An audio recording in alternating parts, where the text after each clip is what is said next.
And that whilst your purpose that you've signed up to and we share together is to be your best in all you do. And greatness can only be measured by the difference between before you showed up and after you showed up. If I look at the number of people whose lives have been transformed by your voice, that's how we measure your greatness. It is my joy, such an honor and a privilege, to introduce to you the Chief Knowledge Officer and Lead Strategist at the Kenneth Soriyan Research and Ideas LLC. This futurist, this iconoclast, this global thought leader par excellence, this incredible transdisciplinary keynote speaker, this amazing thought-led global influence and relevance consultant. This gentleman is a strategist, a culture shaper, a philanthropist, a social impact investor, a mentor, a spiritual guide, a teacher, a seer, and a brother to me. And these words that I have just used to describe him are not even complete. In no way. A gentleman who is fondly called the ruckus by most of these industry colleagues and stakeholders, works globally helping leaders and high impact individuals reach deeper dimensions of meaning and purpose, and helps action figures make the move from point A to point B globally. His life's mission is to impact 80 million global action figures. Not people who are just thinking, not people who are just talking, but people who are taking action, and thereby shaping culture and making the world a positive and a better place in business, in government, in media, in entertainment, in family, in education, and in faith by 2050 and beyond. It's a very clear vision, clear mandate. As a person of faith, Kunle Soriyan expresses his authentic call in the fivefold as a prophet, a teacher, a Christian apologetic, a marketplace apostle, and a relevance or influence strategist, helping Christian leaders and ministries. Like I said to you, ladies and gentlemen, before he came, Kunle Soriyan is doing something tonight that I do not know him to be, there's nothing that competes with his family time. Nothing. There's nothing that competes with it. How we are able to get the favor that can cause him to take a few moments from the time that he's spending in vacation with his family, only God can tell us. And I know that it is God that will reward it. I don't know how to do this. If he had told me, bro, you know that I'm spending my time with Queen T and Prince D. I said I'm spending my time with David. And I said no, Bobo, I did. I know how you are.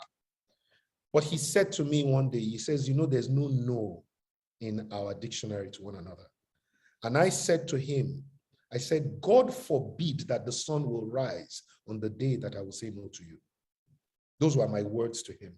I said, God forbid that the sun will rise on the day that I will say no to you. God forbid it. I do not take him lightly. He is a that is bone of my marrow.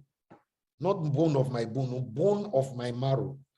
He's a brother to my soul, my brother from another mother, Kunle Soriyan. I honor you, I treasure you, I appreciate you.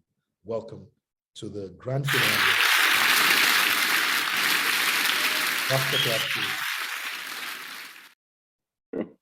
Thank you so much, FD. Thank you so much. I don't flatter.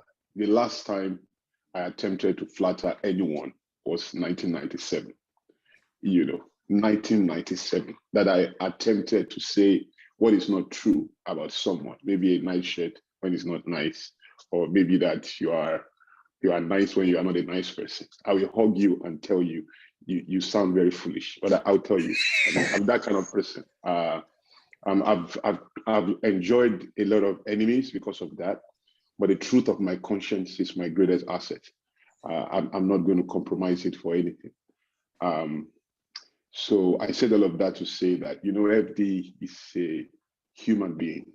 I know you all on this platform know FD as a visionary, a leader, a consultant, and so many things, a nation builder, philanthropist, so many things that FD represent. But for me, I honor more than all of that. Don't get it wrong. I celebrate every part of that. But the part of FD I celebrate the most is his humanity. FD is a human being, a better human being than I am. And I say that with all humility. FD is a good guy. You have to be something else to not to love him. Something must be wrong. In your assumptions or that you hold dearest, or he's such a good man. I love you, my brother. I don't take you for granted. It wasn't difficult for me at all, actually, to be here. If you change who I was dealing with, it would have been impossible, like you said. I'm not even going to compromise it. I travel a lot, as you know, and I leave again on Sunday. This time is sacred for me and my family because they're not going to see me again for maybe another 2 weeks or thereabout.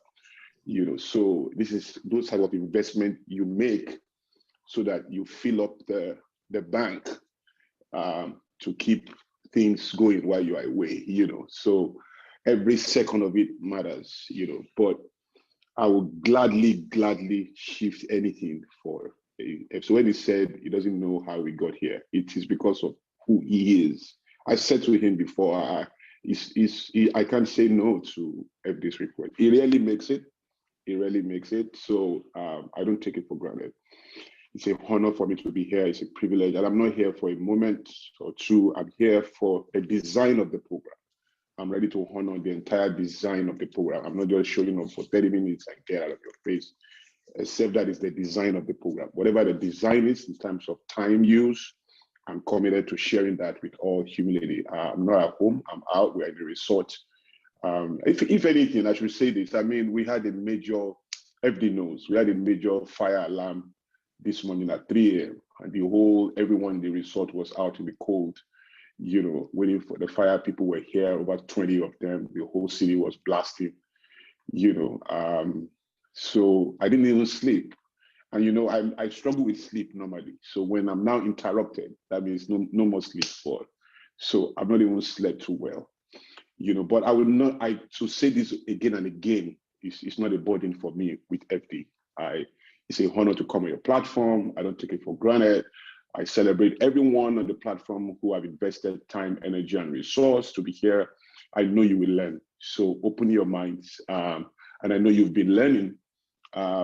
And just take all of this in. Again, I need to warn you guys though, when myself, FD, and some of us are doing our thing, some of these things we do, it's not skill, it's nature. We're born with it. It's not what we do, it's who we are, on many levels. So it comes with a lot of, and myself and MD especially, and Larry, a few other folks have been doing this thing for over 2 decades, right? Some things just come like that. We've developed a lot of mastery and skills over the years.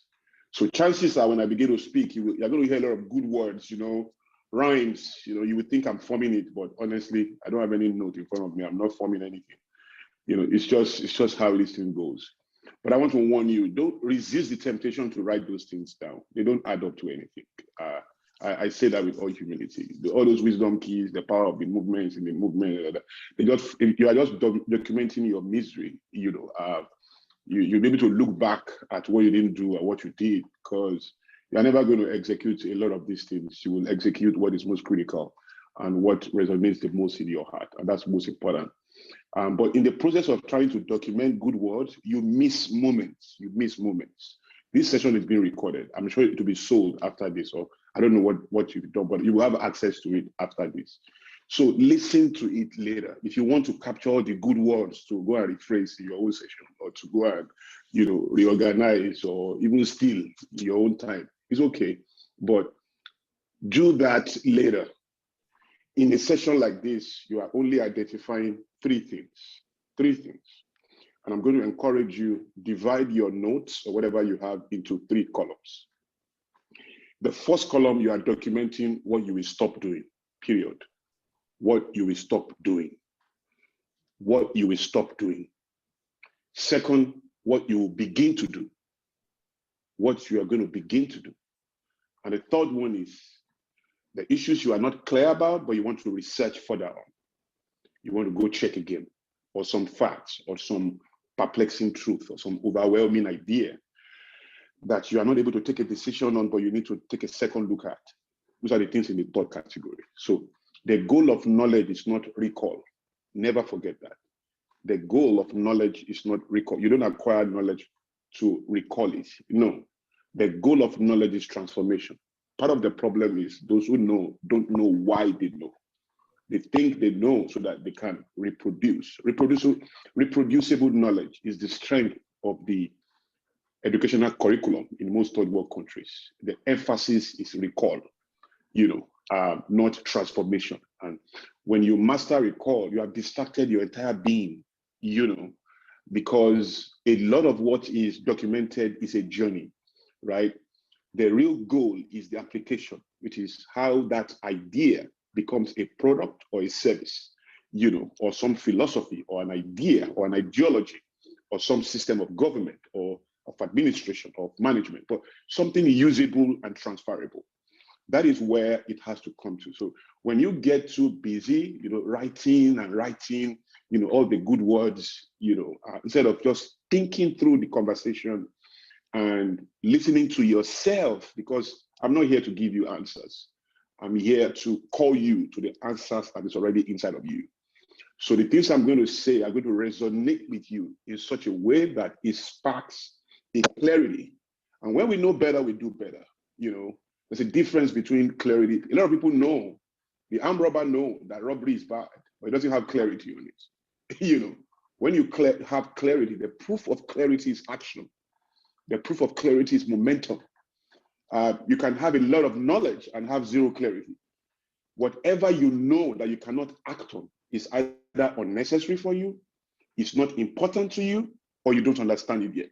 It means you don't have clarity on it. When we have equal level of clarity, we have the same action. We all know we must not eat glass. Glass is not consumable. We all know. So both the fool and the wise don't eat glass. We behave the same way where we have the same level of understanding. We behave differently when we have different levels of understanding. So I don't know any Christian, for example, who doesn't know that I shouldn't sleep with somebody's wife. Everybody knows that. But when you do that, it's not because you don't know, it's because you don't have clarity about it. So knowledge is not necessarily clarity. Clarity is represented by action. The things you know, you act on. The things you don't know, no matter how much knowledge you think you have acquired about it, as long as you cannot act on it, it is knowledge, but it's not clarity yet.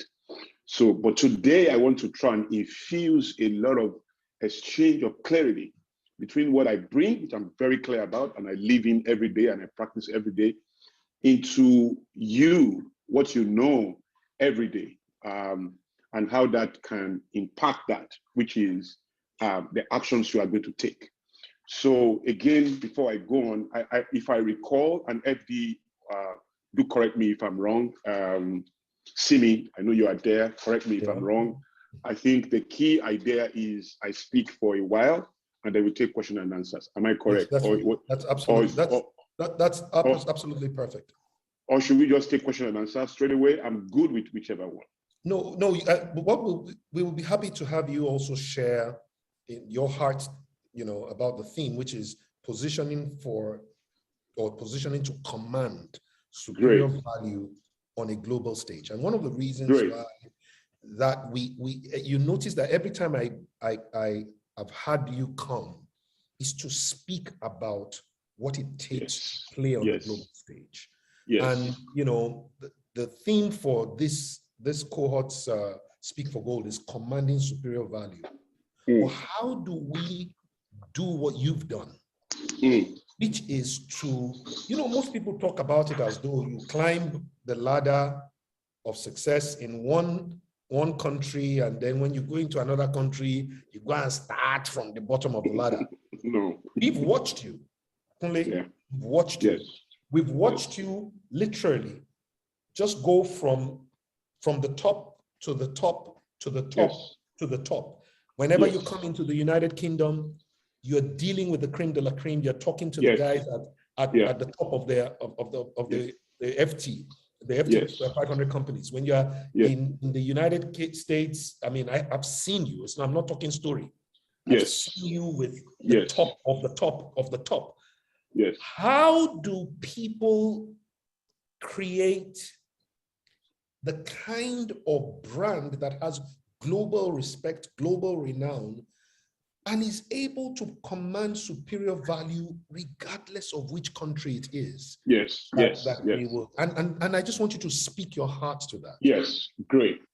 So I'm going to do that in like 15, 20 minutes so that we can then move into the questions. And what I'm going to do, what I'm going to do is just to emphasize deeply on what it really means to be global.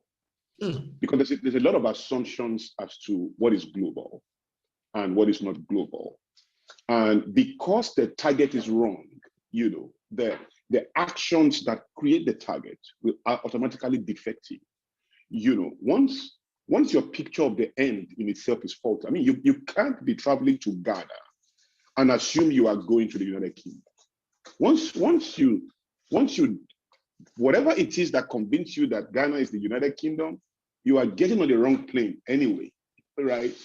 And you are going to land in a different country anyway, right? Doesn't matter how sincere you are. People are sincerely in prison. People are sincerely poor. People are sincerely frustrated. People are sincerely dejected, sincerely raped. People are sincerely robbed. People are sincerely killed every day. So sincerity is not a factor of production. And we know land, labor, capital, entrepreneur. There's no sincerity there. There's a sense of mission. There's a sense of thoroughness. There's a sense of responsibility that is required in being able to have a mental photograph and to be able to supply the types of responses that align with that and that deliver that end, right? So we do have different, I've spoken to different people who say to me that they want to go global, they want to take their act to global. And then they miss it because the things they begin to do it's not just to take them there. They will cross borders, don't get me wrong. They will get a visa. They will travel to America. They will go to Brazil. They will go to different countries, right? That doesn't make you global at all. If you tour the whole world, it doesn't make you global, at all. You are crossing borders, no doubt. If you even open offices in different countries, if you open an office in London, another office in Jamaica, you open another office in the United States, in New York, Dallas, in the United, wherever, you are still not global, not necessarily. You are international. So you can cross borders, you can be international. And it doesn't mean you are global. So what does it mean to be global? To be global, essentially, one, is a duty. Never forget that. It's a duty of the human condition at a level.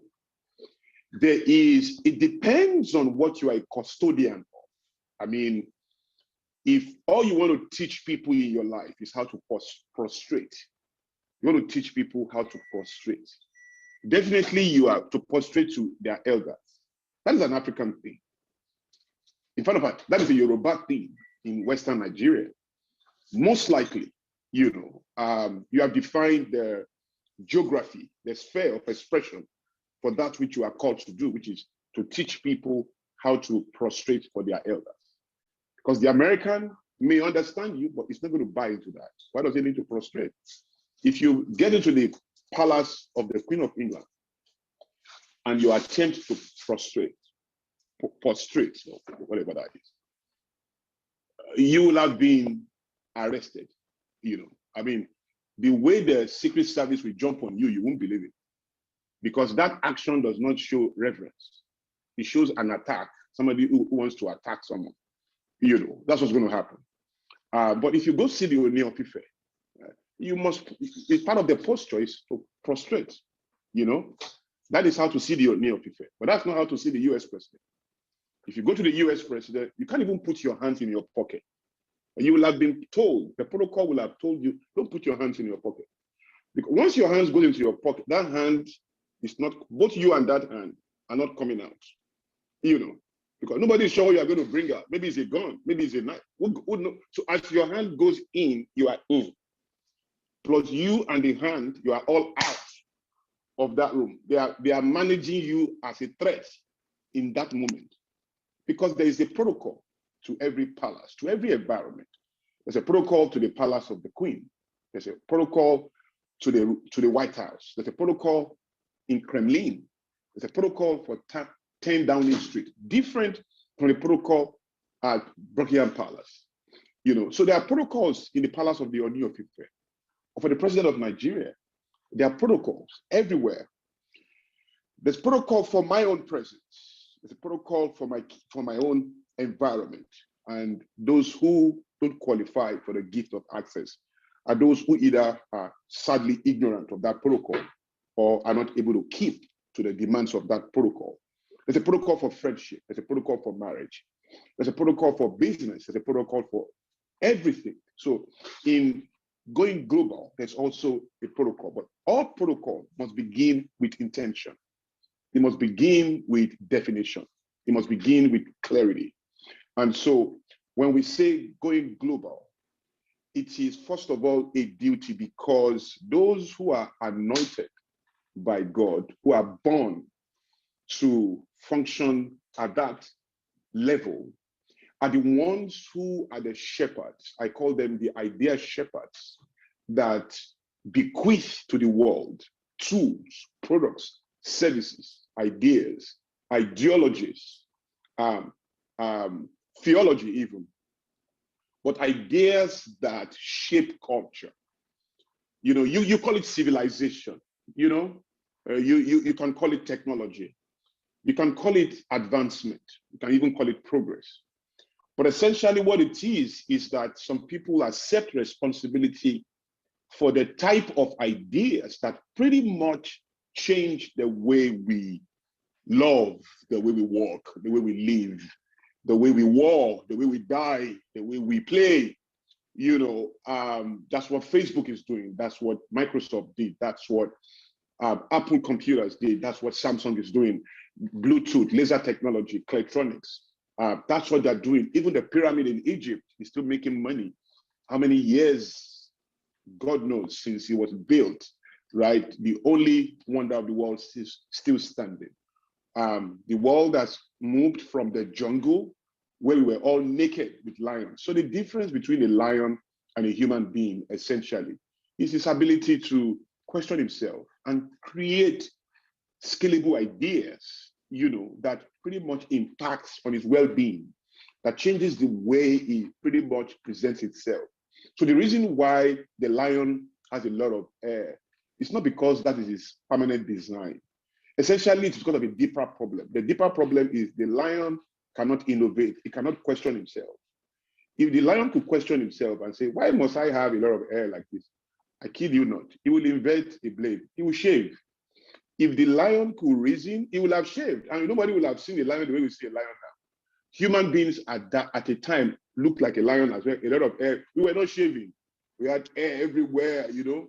But we began to think, our thinking process began to separate us from the animals in the jungle. At a point, we were all in the jungle, at least we were all in the garden. So we were all in the jungle. And our reasoning began to separate us. We began to question, must I have hair? Must my nails be long? You know, must I, you know, can't I change this? Must I be here forever? Can't I just even cover my body? The reason why the lion is still naked is because it's the same reason why he has not shaved. He can't question his ecology. He can't question his geography. He can't question anything. It's simply design. He can't choose to be nice. If a lion walks into a room and sees all of us in a class taking a going global lesson, it's not going to pinch the hyena and say, hyena, what are we doing in this class? These are young people learning and trying to change the world. We should not be here. Please, let's go out of this room. No. The lion is going to say, wow, organized meat. This is well-organized meat. Man, let's go for it. And it's not wickedness. It's design, isn't it? It's just the way the lion is. It's just the way it should function.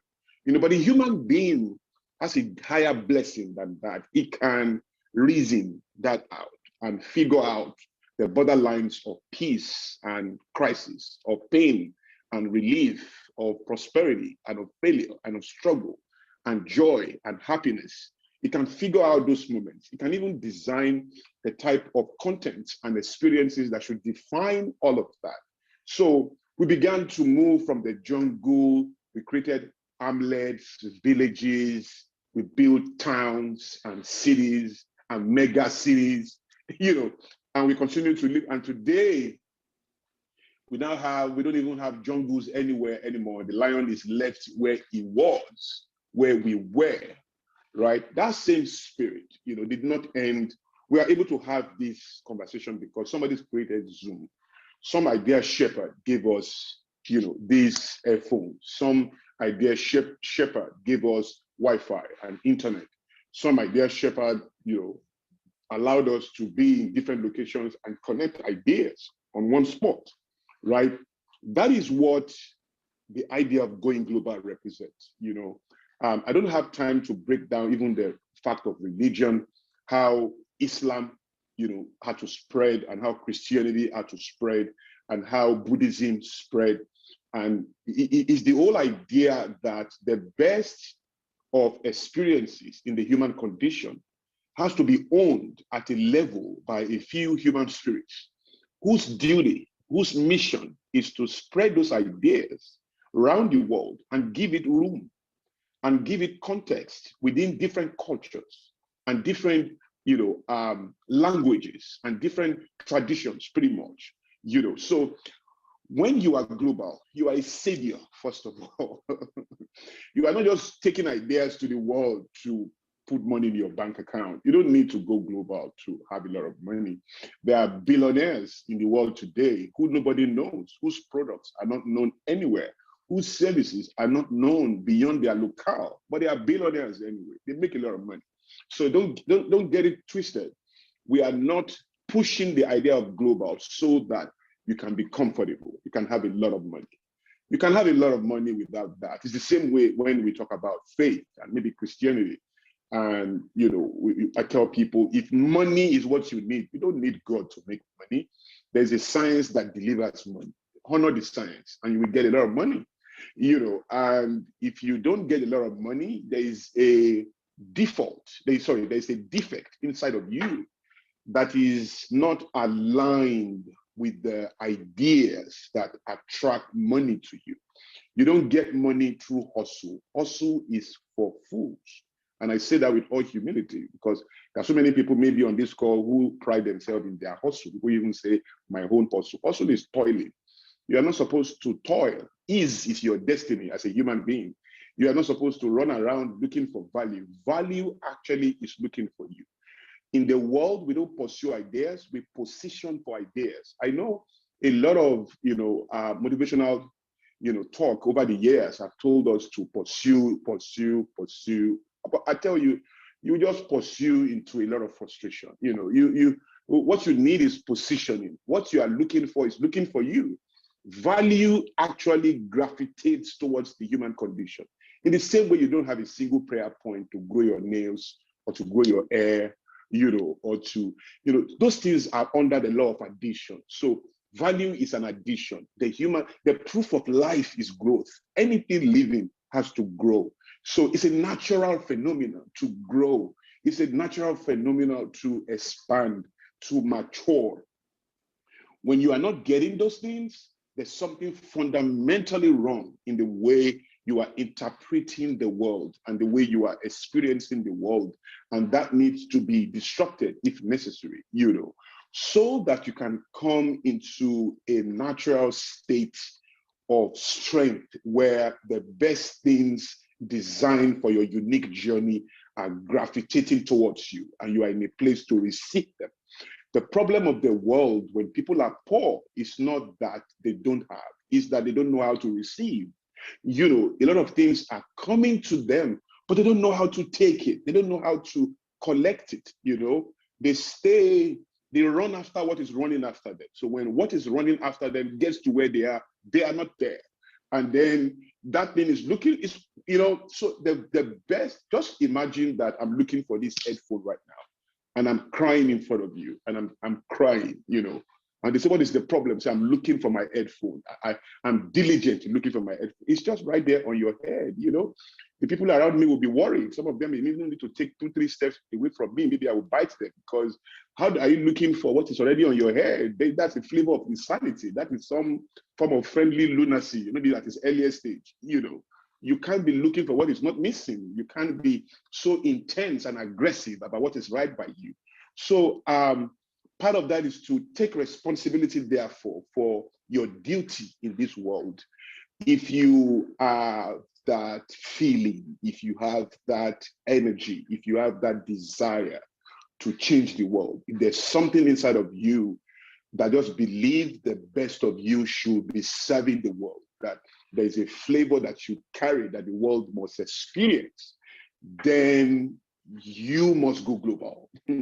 So at a level, the thinking is that when you are global, your idea, your products, or whatever it is, transcends the limits of culture. It means that, you know, it pretty much defeats every limit of geography. It means that you have such an idea that people of diverse cultures, diverse language can latch into, can use it, can recognize it, right? So if you have a Toyota, it's not being bought by Japanese alone. Honda is not being bought by Japanese people alone. You know, Mercedes-Benz or Adidas or SAP or Heineken are not being used by Japanese people alone. Guinness is not being drunk by, you know, in Dublin alone. No. Facebook is not being used by Americans alone, or McDonald's being eaten by Americans alone. People of diverse cultures are the ones consuming these things. So Nigerians buy Toyota, Americans buy Toyota, Japanese buy Toyota. Everyone in the world, there's Toyota in every country. That is global, right? That is global.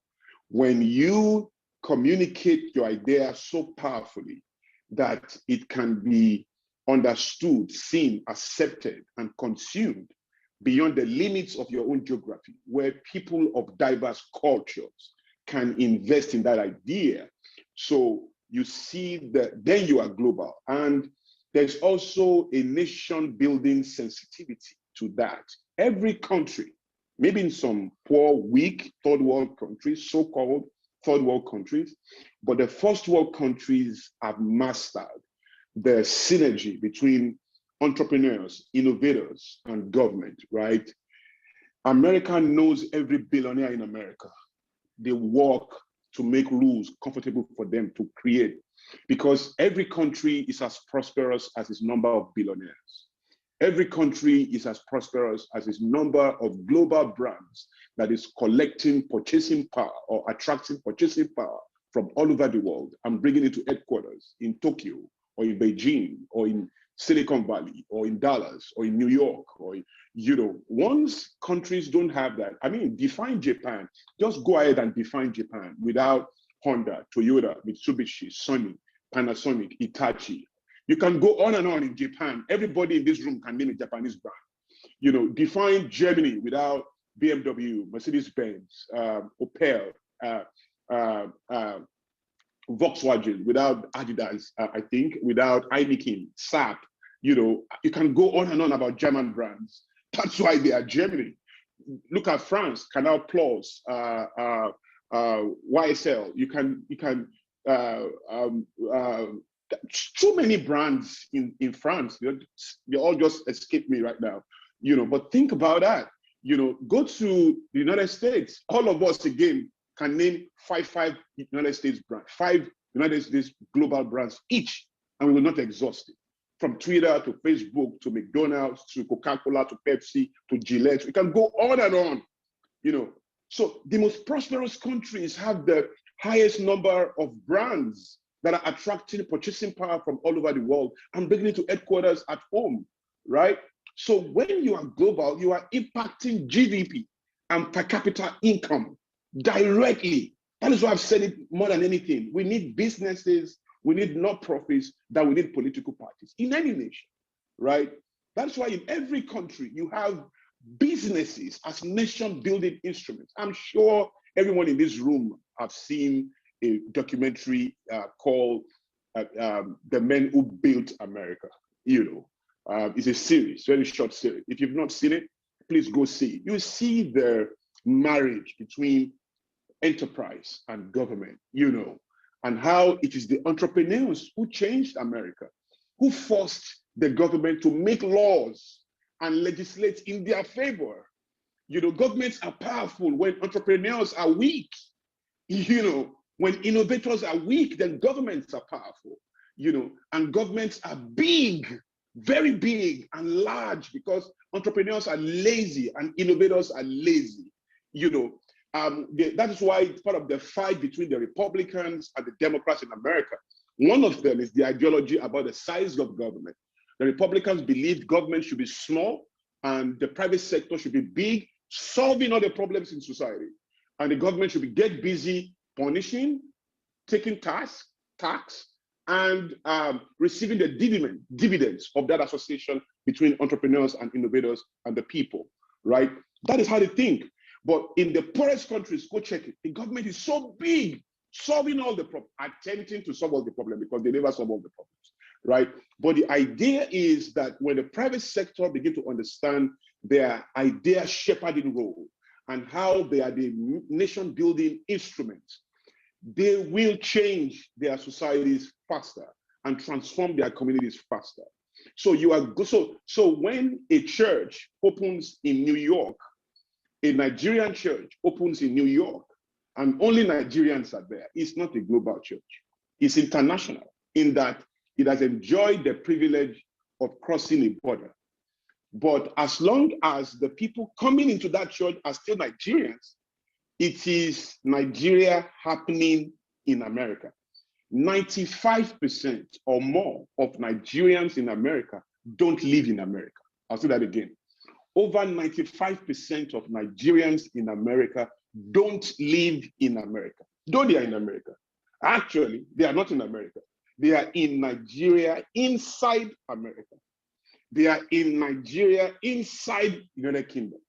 They are in Nigeria, inside Europe. When it goes down to how they exchange, you see that these guys are not scaling anything. They are just busy preserving their own ideas within their own community, and their ideas are not scaling. You are getting global when people of diverse cultures are buying in. So if the Nigerians consume a lot of amala in America, or a lot of tuwo in America, or a lot of edikai corn in America, those are Nigerian delicacies, or a lot of kenke in America, that's a Ghanaian delicacy. If a lot of Ghanaians consume kenke in America, it is not global until the Americans are consuming it. If a lot of Nigerians are eating amala in America, that is just an unnecessary emphasis of what is obvious. What makes it amazing is when Americans are eating that amala. Salad is not your delicacy. Burger is not yours. Ketchup is not yours. A lot of what you eat every day is the idea shepherding of a few foreigners who recognize your humanity, understand the incompletion, your need for diversity, knowing that what is within your locale can never be enough to satisfy you at your highest level as a human being. And so you need diversity, both in your consumption and in your creation, for you to be able to feel complete as a human being. So they send you all kinds of delicacies. We dress up every day. I see someone who said he's Pan-African. He doesn't believe in Western things, but he flies a plane, to go and give a speech on Pan-Africanism. So I said to him that I don't know too much about your ancestors, but your ancestors didn't fly a plane, obviously.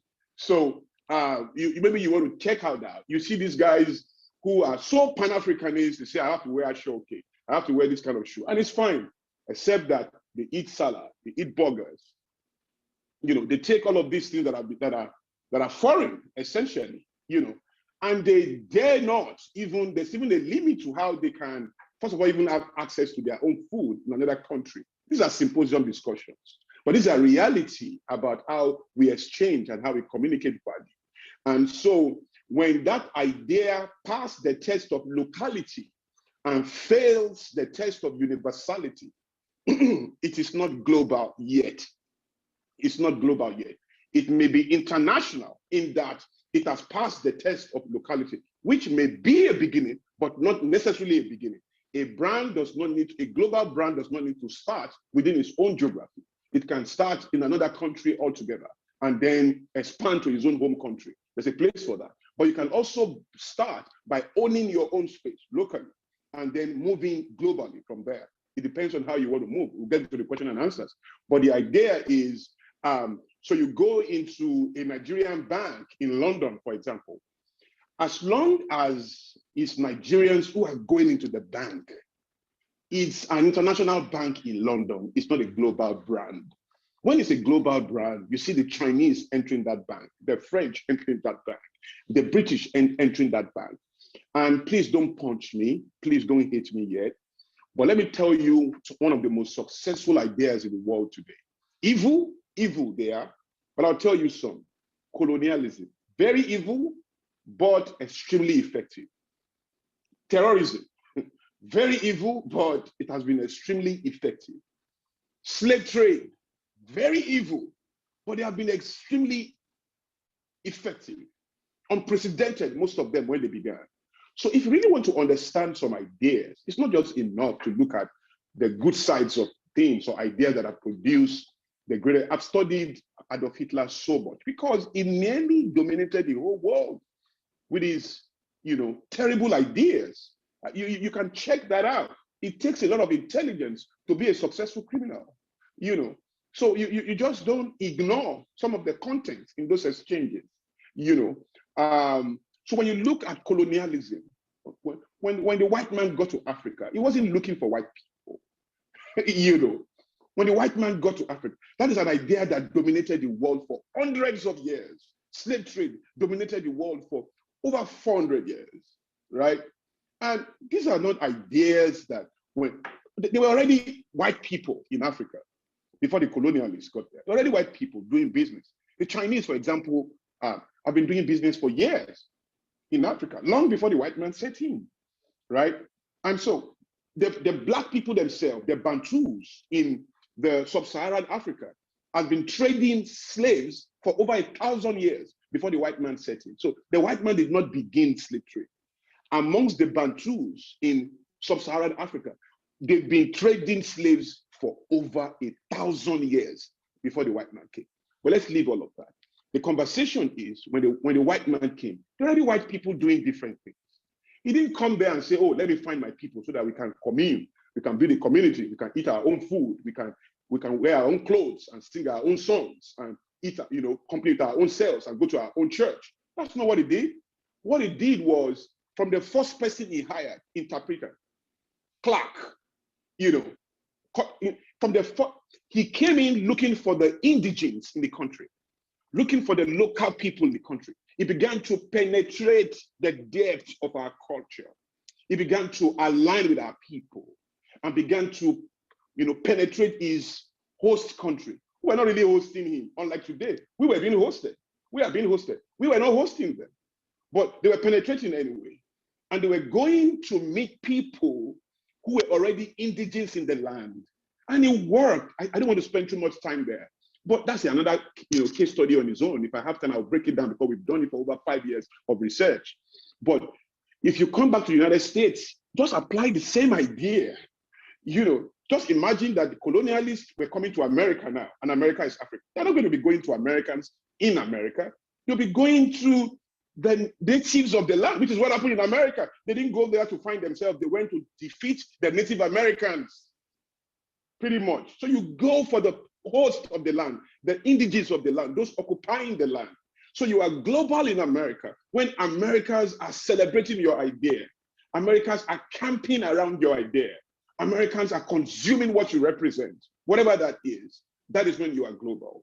Again, I think I've overflogged that. So let me just quickly share another idea about being global. Being global also is comforting when you build platforms and solutions that comfort you within different geography in moments of contradictions or seasons of contradictions or seasons of weakness. For example, BlackBerry was suffering in America, it was dying in America. BlackBerry had died in America for a long time, but business in Nigeria and Africa kept BlackBerry alive for longer than it should. Even when he was dying in America, he was alive in Africa. He was breathing hard in Nigeria. So failure in location A can be comforted with prosperity in location B, right? That's also, so Samsung can be having a problem with their business in America. Their business in Asia or in Europe or in South America or in Africa can make the problem in North America look like nothing, right? Because they are global, you see? So look at what is going on in Nigeria perfectly now. Last year, April, I forecasted, I made a forecast that the Naira will be selling for over 500 Naira by this time in December. And that if it can go as high as 600 to 1,000, depending on how we respond. And I remember two people called me, two gurus called me to say, that's not practical. Well, I left them, I don't debate. Time is a healer. If you balance out whatever nonsense in anybody's mind, whether mine or of others, but it's happening. But what I was saying at that time was not just to forecast and say, these are the figures. No, it's to say, don't be comfortable with prosperity within the limits of your geography alone. It doesn't make sense. It's a borderless world now. The world is digitalizing like never before. There's a technocracy coming upon mankind. The next 15 years is going to deepen that more strongly. It doesn't make practical sense. It doesn't make strategic sense. It doesn't make visionary sense to continue to define the weights of your success within the limits of what goes on within your geography or one geography. The borderless world through technology has now created a level playing field where from what you are doing on one locale without necessarily traveling from one spot, you can attract purchasing power from all over the world. The people in Spain, in France, in London, in the United States, in Brazil, in Russia, in Belgium can pay you a lot of money from one location. And thank God for VPN, thank God for so many things. The internet even allows us to defeat a lot of the barriers and the failure of government with infrastructure and all of that, and silly laws that are completely draconian and unprogressive. You can defeat all of that through tech, right? So I was emphasizing the wisdom of digital intelligence at that time. And I'm sure we'll get there somewhere in the questions here. So that's also been global, right?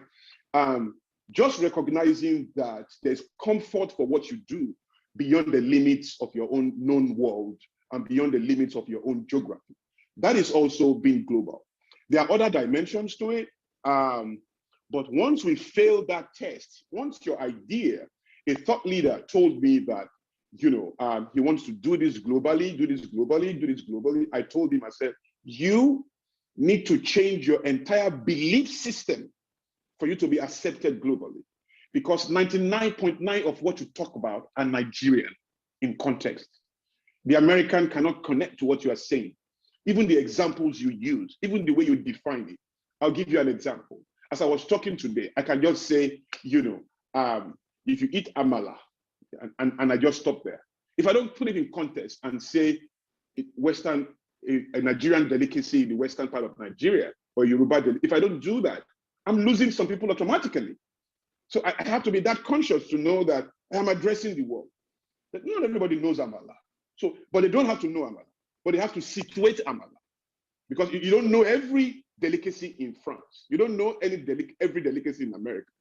But once it is mentioned, you should situate it. You should know what it is not, even if you don't know what it is. So that is part of communication. As a thought leader, you really have to reinvent how you think.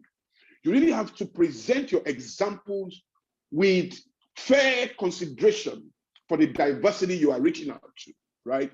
And that impacts on everything. That is true for somebody that's just teaching.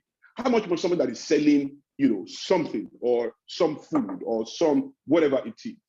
So we all have to pass that test of universality. And let me say this. The strength of a material is in its universal appeal.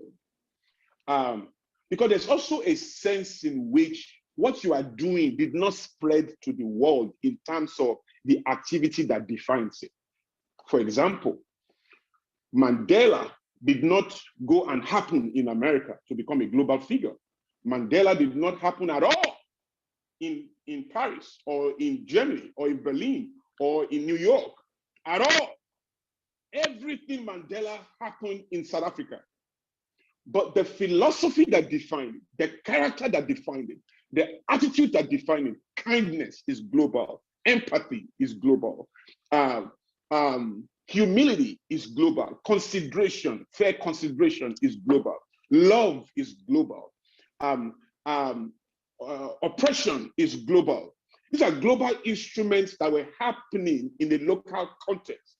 And Mandela was able to embody that intelligently enough to unlock global attention. And the whole world now celebrate. Even Dr. Martin Luther King does not have a public holiday beyond America. The UN does not celebrate a Martin Luther King Day with global budget. No, it is Mandela's birthday that is celebrated globally with the money of the world. Seminars, conferences, events are happening on his birthday across the world, funded by the UN to celebrate his ideals that he lived for, the assumptions that he lived for, the premises that he communicated, the ideologies that he shared so courageously. They are celebrated across the world today, right? But Mandela, don't forget, was not going to selling his ideas in the world. He happened in South Africa. So there's a sense in which what you are doing on one spot, without necessarily going to the world, you moving around the world can generate so much attention in how you do it, compared to an Obafemi Awolowo. And please forgive me, I'm a researcher, and I'm a Yoruba man, and I'm from Ikene for that matter, so I couldn't be attacking anyone. But I know that in some parts of Africa, particularly in Nigeria, we are not used to, case studies and brand case studies and mentioning company names and individual names. But for what I do, we have to. Unlike Obafemi Awolowo, who, as far as I'm concerned, one of the wisest human beings that ever lived, one of the most politically intelligent, socially aware human beings that ever lived. But Obafemi Awolowo is not documented in anything globally. It's a local expression. He lived a great life within the Yoruba context. That's all. Even in Nigeria, he struggled to pass the test of acceptance nationally, evidenced by his, election, not winning the presidency. Ojukwu, the Eastern colossal figure who led the Biafran War in Western, from the Eastern Nigeria, and in the war, the civil war of the 60s to the 70s in Nigeria, described Awolowo as the best president Nigeria never had. So correct. No statement can be that apt about the gentleman. But the gentleman ended up as a local figure, even though he had everything to be a global figure. He's not, you struggle to find Obafemi Awolowo in any global book or any global material or some global documentary. You find him in some of the documentations of the BBC as the expression of their role as the colonial master, but you won't find him beyond that. But what he carried was beyond that. But the way he managed that brand, did not spread beyond that. And I'm not trying to pull him down. It's easier for the people of 2020 to look back with hindsight. Hindsight is oppressive. And when you use hindsight to determine the credibility of yesterday, you permit yourself to taste the oppression of that hindsight, because hindsight is not fair. Insight is what is fair. So you can't look back at yesterday and be pointing fingers at where the doer did could have done better, but just looking back for the purpose of learning and research, the information available to him at that time probably did not allow him to put himself together at that level. But you see, at that time too, Singapore lived. Singapore in 1965 was begging money from the governor of Lagos State for comfort. Singapore, 30 years after, is a first world country.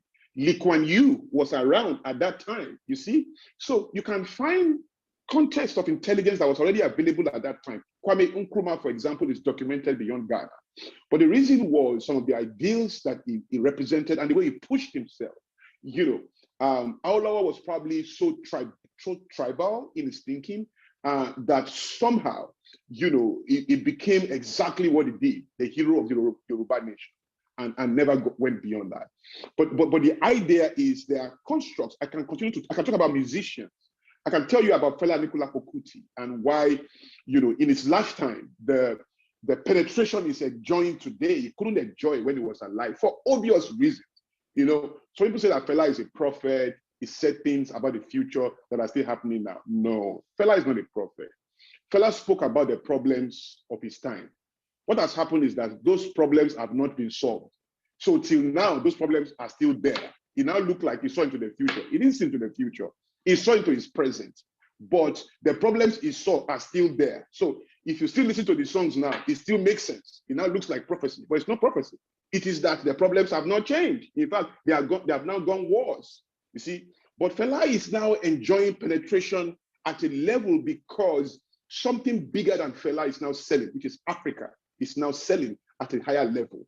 And so every residue of value in our history that represents that part of Africa. I mean, 3 in 5 people in the next 50 years will be African, will be Black, actually, will be Black. There will be more Black people in the world. There will be more Black people working than white people in the world in 100 years' time. Did you get that? There will be more Black people working. I'm not talking about people living. There will be more, the workforce called Black will be more than white people living in the world in 100 years' time. So Black is selling, Africa is selling right now. So a lot of things that made sense in history are being brought to the forefront of conversation. But in terms of the management of his brand, it was terribly managed poorly while he lived, right? I can go to Sunny Ade and why his music is where it is today. I can go to, as awesome as it is, I can tell you, ideas inside of it that did not allow it to go, viral, that did not allow it to, and that does not make it faulty. It may be the preference of the visionary himself. But I'm telling you why it did not go that global, even though they were on the international scene. They were on that international scene, but were they global? Symposium discussion. But that is the idea that you can be a millionaire in Naira and be a thousandaire in pounds. You are not a millionaire. And I say that with love. If you are a millionaire, you have to be a millionaire in every currency. And you can't be passing the test of locality and assume that we are going to pretend that you are passing the test of universality. If you want to be a millionaire, you don't need to just take $10,000 and go to Zimbabwe. Once you land in Zimbabwe, you are a millionaire automatically. You just have millions in your pocket. I remember one time when CDs was still crazy in Accra. I went to Accra, I was giving tips out. I was giving 5 million CDs out as tips. I called my wife, I called everybody. I said, I've made it, I didn't even know. I mean, I'm giving out tips. I gave a taxi driver about 10 million CDs, only me. If you go to Zimbabwe tomorrow, you will eat a loaf of bread for 4 million CDs, only you. Sorry, $4 million. $4 million, Zimbabwean dollars, only you. So there's a sense that you can be a one-eyed king in the land of the blind, where the best of what you exude is made important by the blindness that is observing you every day. The darkness of your environment can create a specialness to you when in practical, observable, measurable, universal terms, you are just a one-eyed king in the land of the blind. And that happens every day. Red carpet in a locale does not mean global red carpet. You could be a nobody, nobody's even aware. I remember the first time I was traveling to the United States, many years ago. I I sit in front of 10,000 people every week, Sunday in, Sunday out in Nigeria as a pastor, right? I speak in different companies, different churches. So I was known here. At the airport, God so made it that you need to see me traveling. When I'm traveling out of Nigeria, when I come to Nigeria and I'm traveling, the airport is, people are buzzing around me. Some asking me to pray, some asking to take a selfie, some asking for some counsel in 1 minute, some hoping that I can sit down and give them all my time and miss my flight, all kinds of things. But there's drama. At that time too, I didn't have this much drama around me, but I had some level of drama. And people were saying hello, I was greeting them, I had a good time, went to the business lounge, got into the flight. In the business class, how many people will be there? Very few people. I still had about 2 people who recognized me there from the lounge. Hey, Mr. Soriyan, nice to see you. You were in our company. Oh, you were in our church. I enjoyed it. As we landed at the other side, it was the loudest reminder that I'm a nobody. I mean, you almost want to tell the people, you don't know me, greet me. Somebody should say hello to me. I mean, please say hello to me. I'm here. I'm Kunle. Somebody say hi. No, but like you are not there actually. It's like you're just a ghost. Nobody's even aware that you are around, how much more that you are present. You see, that is the type of time I said to myself, this is not normal. A shoe has to be a shoe in every country. It can't be a shoe in Lagos and be bred in Jamaica because it crossed border. You can't be tall in Ghana last night and be short in Lagos tomorrow because you crossed the border. Once you are tall, you are tall. Once you are a millionaire, you should be a millionaire. If you are a public figure, you should be that anywhere. So I gave myself a time, and I have just 4 years left. I said, at the end of this time, any airport I land in the world, either the immigration officer or the hostess or someone would say, sir, hi, can you autograph my book? I'm just reading your book. Somebody will say, oh, I was at your conference yesterday online. It has to happen to me. I gave myself a time and I've been working tirelessly. I'm talking of how many years ago? I'm getting there. So I've spoken for more than 30 minutes. Amazing. So that's it. Amazing. Let's go to the questions now. Amazing. Come on, guys. Come on. Guys, can you please help me find one way to just describe the last 30, maybe let me say 40 minutes of this encounter? Raw fire, Osai says. Anybody else? Bombastic. I told you guys, I said, Kunle, this is what I said before you came.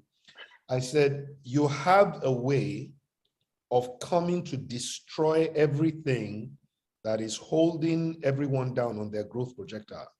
Where we are today, there's a reason why we should and could have been further, but there are some breaks that we are holding. What you do is always coming to scatter that thing. And it's a mentality, it's a mindset. I'm grateful for that. Global intense, humbling, revealing, deep revelation. Okay, guys, you know how we're going to do it. Thank you so much. I want you to please tell me the most significant thing that you have heard. And this is as a feedback to Kunle Soriyan, because again, he's taken time out. He's shared and poured his heart. Simi, if you can please help me read out some of the things that the people have taken in so far. And then lastly, whilst we're doing this, I want those of you who have questions that we can ask Kunle to please, if you're willing to show your video, get ready to raise your hand and make sure that your questions are pretty short if you can. I'm pleading with you to do that because of time. If you're not willing to share video, please send Simi send Simi your questions. However, let me quickly say it up front. Priority will always be given to those whose hands are up. Only when we have exhausted those whose hands are up and are willing to share their video, then we will then go to the written questions. All right. So I see Exceptional Ekwase's hand up. Simi, I just get ready. I mean, please send. Let me start though. Just Kunle, I'm hoping that we can do this very quickly and get to Exceptional Ekwase. I've heard you talk about 3 R's that I will never forget. right? And I just wanted you to just dig deep because the format and the framework you used today was slightly different. I just wanted you to touch it. Yes, sir. Yes, sir. About 3 hours that are important for you to have for you to be truly global. You said, number one, you must have global recognition. And you just spoke to that now. Like just as yes. Number two, you talked about having global relevance. Yes. And the third one is the capacity to earn a global reward. Yes. And those three have always stayed with me. I heard it many years ago, right? Yes, sir. That this is the ultimate test. Are you able to, do you have global recognition in different, not just different continents, but different cultures?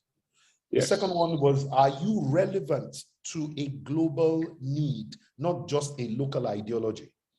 And the third one is, are you earning from different cultures, not just earning from different countries? I want you to just see if you can touch up on that, maybe in 2 minutes. Yes, just I'll validate try. that, debunk it, update it, whatever you want. I think, they say great teachers are amazing learners. So it's always a joy to learn from you. And I'm always encouraged when I hear you, reproduce some of the things we've shared together years ago, or, I just reproduce that. He's one of the things that took me time to master, well, I won't even say I've mastered it, but it took me time to understand it. Forgive me all for going on Fela again, but I'm amazed at his humility in the way he is able to capture some of these things. I don't take it for granted. Thank you for that. I just need to say that touched me, especially every time when he goes back into something I've said years ago and he captures that in the present. This is part of the humanity I'm talking about. For me, for a long time, I was too arrogant to even care that people had other thoughts. I was just consuming mine. But I've continued to grow and expand and mature, and I can take I take that easily now. Sorry for my candor, guys. So the idea is you have to push whatever it is you are doing within those 3 blocks. The first is the test of recognizability. You can actually be your own doctor and conduct this test yourself. There's a test of recognizability. How is your idea or your person, whatever it is that you want to scale, how is it recognizable in the world? First of all, they have to see it. People have to see it. And when I say see, it means the strength of seeing is less than a minute. People should be able to see and know what that thing is. You know how you see a biscuit? All that design on the biscuit, the way they do the packaging, is just to pass that test of recognizability. You don't have time. At times you may be in traffic. You are just driving past the billboard. In less than 10 seconds, you are off the billboard. The 3 seconds you saw the billboard, you must understand everything on that billboard. So that is the test of recognizability in its earliest form. So you see, at times you are in traffic, somebody is hawking something close to your window, particularly if you are in a third world country. I'm sorry to say that, so-called third world country. But if in that kind of environment, somebody is getting your attention through something, you are going to drive past that thing in less than a second. People need to know that, oh, this is biscuit that can nourish my body, that can do 1, 2, 3, 4 in less than 3 seconds, right? So people must be, you don't need to explain. If you need to explain what it is that you represent or that you do, then you are not awake, actually. You are still sleeping, totally, in terms of how you communicate your brand. You are not awake. If you are awake, people you shouldn't need to explain anything. People should just come in contact with what you do and they understand. How many people is Microsoft going to defend what you represent? When will Bill Gates see the whole world to defend himself?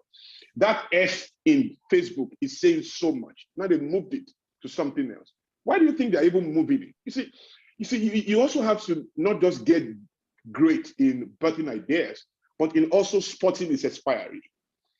Spotting the expiry of an idea. When I decided to begin to move my work to the United States, I spotted an expiry. I realized that I've gotten to a point where if I don't move now, I will recycle that status. I will still have money, I'll still be known, I'll still be popular, but there's a depth of influence I'm not going to have globally. And I realized that it was time for me to make that. Let me say to so many people, I have been approved to move to the United States 14 years before I did. I didn't just, America is now shocking me, and I went in my 40s. It was the time. But let me say this, guys. You have to come to a place where your idea becomes recognizable in the world. If you see amala in a plate, just in a plate in front of you, what does it look like? To you, it's amala. To somebody in France, that is pudding. To somebody else, it's poo. It could be anything. People know, what's this? Maybe this is a dog poo or something. They don't know what it is. But there's a way it can be packaged that just seeing it, first of all, it says that it is food. Then it says, oh, it's an African food. Something you're not familiar with, but you need to taste. All of that must be seen. That is what packaging does. Packaging is deceitful and it must be used. Packaging is deceitful. The deceitfulness of packaging is an asset. It's not the evil context. When Apostle Paul said, oh, crafty fellow that I am, I took you in by deceit. That's Apostle Paul, verbatim, New American Standard Version. He said, oh, crafty fellow that I am, I took you in by deceit. When he said to the poor, to the wise, to those with law, I became as with law. He said, to those with that law, I became as with that law, though not without the law of Christ. You see? So there is a sense you can be, permit me to use the word chameleon, without losing your essence as a reptile. And you can give every environment the color of you that they need intentionally to get alignment, right? And to unlock sentiments in those places.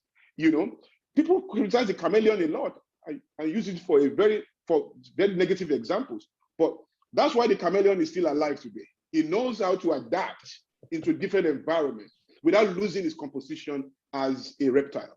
The same thing with the Chinese delicacy. Some of you think you've eaten in the Chinese restaurant before. Get into some Chinese restaurant in Asia. You will run out. You are eating raw food. You get into it in America. You are eating something else. You get to it in Africa. It's pepper laced.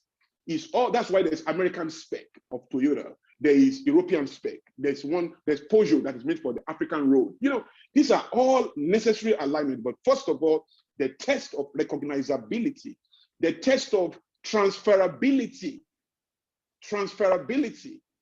Because if it can't be seen, it can't be recognized. If it can't be recognized, it can't be relevant. When it is relevant, it needs to be able to move around the world. You see, it needs to move around the world. That is its relevance of it. So if you want to move a food, if you are selling food, how do you move it from Lagos or from Mombasa to Johannesburg without it perishing, without it expiring, and it still be sweet and fresh? How do you do that? That is transferability. If you birth an idea, a philosophy for the workforce in Africa, can you work for corporate America? Can you work in corporate Britain? Can that same principle work? Does it even? There are so many ideas. Built to Last, a very successful book written by Jim Collins and Porras. Great book, Jim Collins. But there are principles. There are 5 of them I don't agree with. That they can't work in Nigeria. We are not good yet. It's for places that are moving from good to great. We need to move to good first, for those principles to work before we can even move to great. So there are some principles I see in the world that, like, for example, there's a statement that's very popular out there: don't give up. In America, you can't afford to give up. The system pushing so many things. If you are owing a lot of money, nobody can arrest you. Nobody can arrest you. Nobody can wait. In Nigeria, people, you can be harassed, you can be oppressed, you can even be killed. So you need to, giving up is a skill. That's why the Bible says that there's time for everything, a time to hold on and a time to give up as lost. If you hold on to what God is not backing up, you are going to give up the ghost. It's just a matter of time. So because it's inelastic. So we have to be able to pass the test of transferability. Then this is the thing. Once you pass the test of recognizability, which moves you from being seen to being recognized and being relevant, transferability, then the test of rewardability, which is that When you pass those two, you will automatically pass those three, but can you keep it going? So payment systems, for example, do you have, even if everybody sees you, can you receive the money? If they see your website right now in Chicago, can you receive money from the people living in Illinois? Can you receive money right now from the people in Berlin? Can they pay you? Do you have a payment system right there on your website that can make them pay you right there? Or do they need to give, once you have to write Nigerian account number on your website, that is a very loud proof that you are not global. Once you have to write account number, first of all, it shows how you are thinking about yourself, how you are seeing yourself. Because what is writing in America, account number is a private information. In Nigeria, account number is not a security breach. In the United States, if you put your account number out, they will hit you will suffer identity theft in a very short time of putting it out. So we have Zelle that you can give me money without taking my account number. You can give me money without, so there are other forms of payment. The idea is in being rewardable, it's not just qualifying to receive reward, but being able, you have the capacity to actually receive that money, right, from wherever you are. I think I should put it there. No, amazing. Guys, I hope that these are things, and what we're going to do is we're putting all of this context right there, like I said, in the summary notes that you're going to get. So we're literally going to just summarize some of the key points that Kunle has shared over the last hour and put it out there. And some of the questions that he's asked, we're going to frame them out for you to be able to go and think through in the workbook that we're sending you immediately after on Monday, I believe you're going to get that workbook. Okay, so let me quickly I have Exceptional Ekwase. Please unmute, and Simi, if you can please unmute Exceptional Ekwase, and I'm sure she'll be able to ask her question, sweet, short, and sharp. And then, if we don't have any other hands up, we'll go to the written questions. And if not, then we're just going to say thank you to Kunle Soriyan. Mr. Kunle Soriyan. Yes, sir. Yes, ma'am. Good afternoon. Good evening. That was a brilliant presentation, and a delight to meet you for the very first time. I'm Exceptional. My question, in your journey to becoming global, what challenges did you encounter, if any? Thank you. Yeah, I will answer that. I think the question of, first of all, the sacred idea of accepting my own possibilities. I'll tell you what I mean. There is a complex that lives inside of you just because of your history as an African. As a Black person, you don't have too many things reminding you of your possibilities just because you are Black. Then because you are African, even Black people in the world, also attempt to prove some superiority with you. So you are going to have problems with African Americans, for example, not all of them, but most of them. And then there's a consistent declassification, that you are not that Black man, that they qualify when they describe things in some parts of the world. And then your history in slavery and colonialism, the weak stories that were told to you by your fathers and your ancestors, the reverence for the white skin that you grew up with, and you think those things don't matter simply because you have gone to school or because you have traveled, you have seen movies. But there's a level of negotiation that you get to where you need to bring all of your power to table.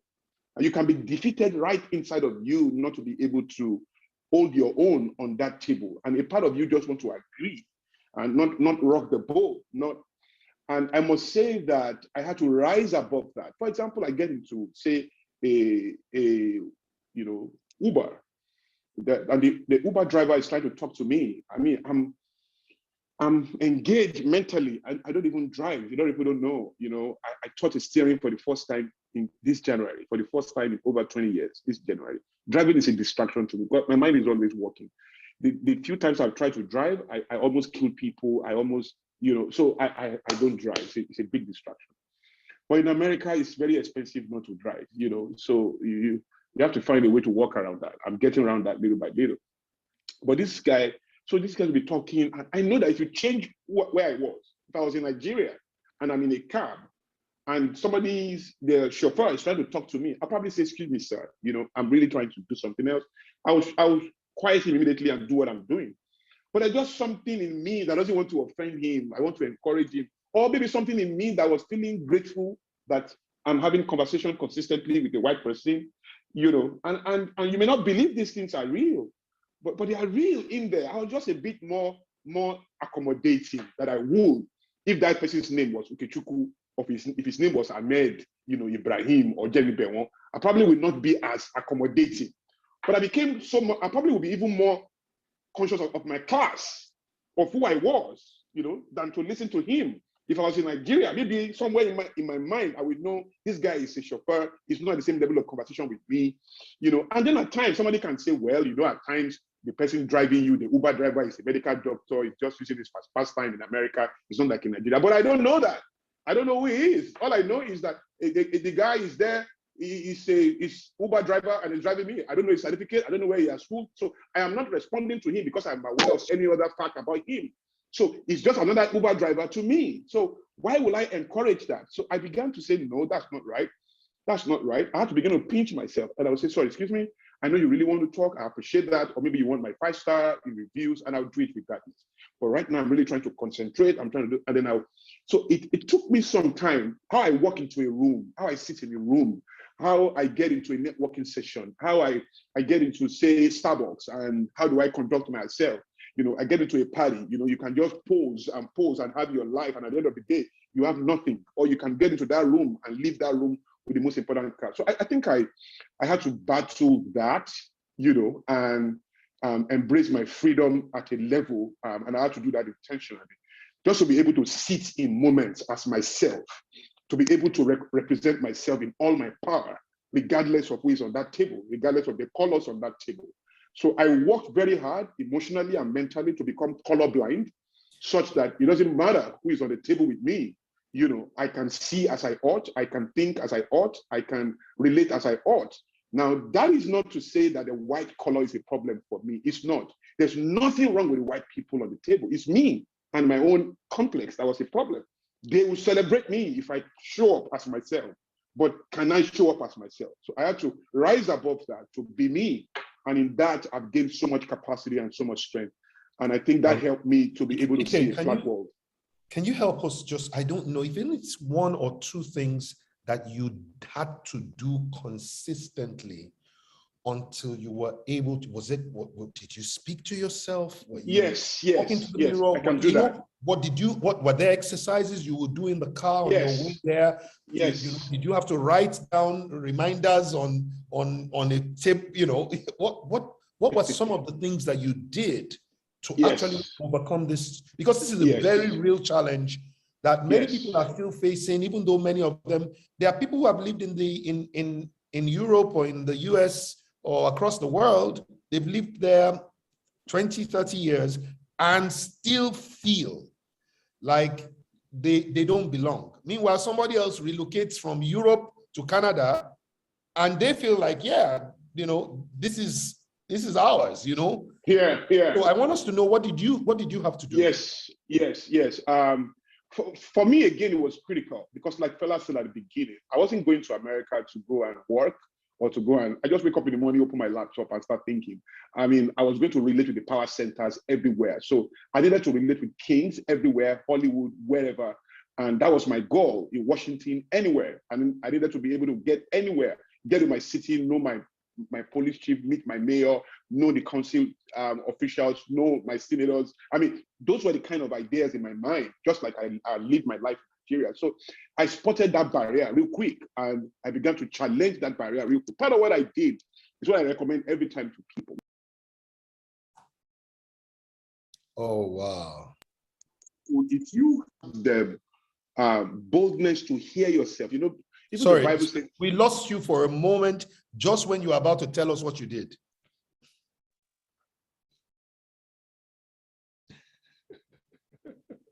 Hello? Yes, we can hear you now. Just about when you are about to tell us what you did, then we lost you. Yes, so sorry. Somebody was trying to call me. I'm trying to, so the affirmation. So I tell people, even the Bible says faith comes by hearing and hearing by the word, and as a therapist and as a life coach, I've had to practice this and teach, and I just feel like you know this already. So the power of affirmation. So what I do is very simple. Pick up your phone, say what you want to believe about yourself into your phone in your voice. I am bold. I understand all things. I sit in my moments. I'm a king. I am this and that. My environment sees me, understands me. I am received and I receive everything. I'm open. I'm that. I am as bold as a lion. In quietness and confidence shall be my strength. I am delivered from the hustling of the people. I am head over the nations. A people I do not know will serve me. As soon as they hear me, they respond to me. Foreigners, so you have your affirmations in place. Record it. And once you record it, play it to yourself a lot. Just let your system, your entire, being begin to soak itself in the power of your own words. You will believe it faster than other people's words. First of all, because you are talking to yourself. Self-talk is magic. It can slowly kill you or slowly lift you, whichever one you want. So get some self-talk into your life. Very important. Number 2 is I act first time. I don't second guess what I have to do. So once I get into any moment and I say this, I don't think about the correctness. I wish I have time to explain this, but I never try to understand the correctness of my actions when I am in battle, as I am focused on acting.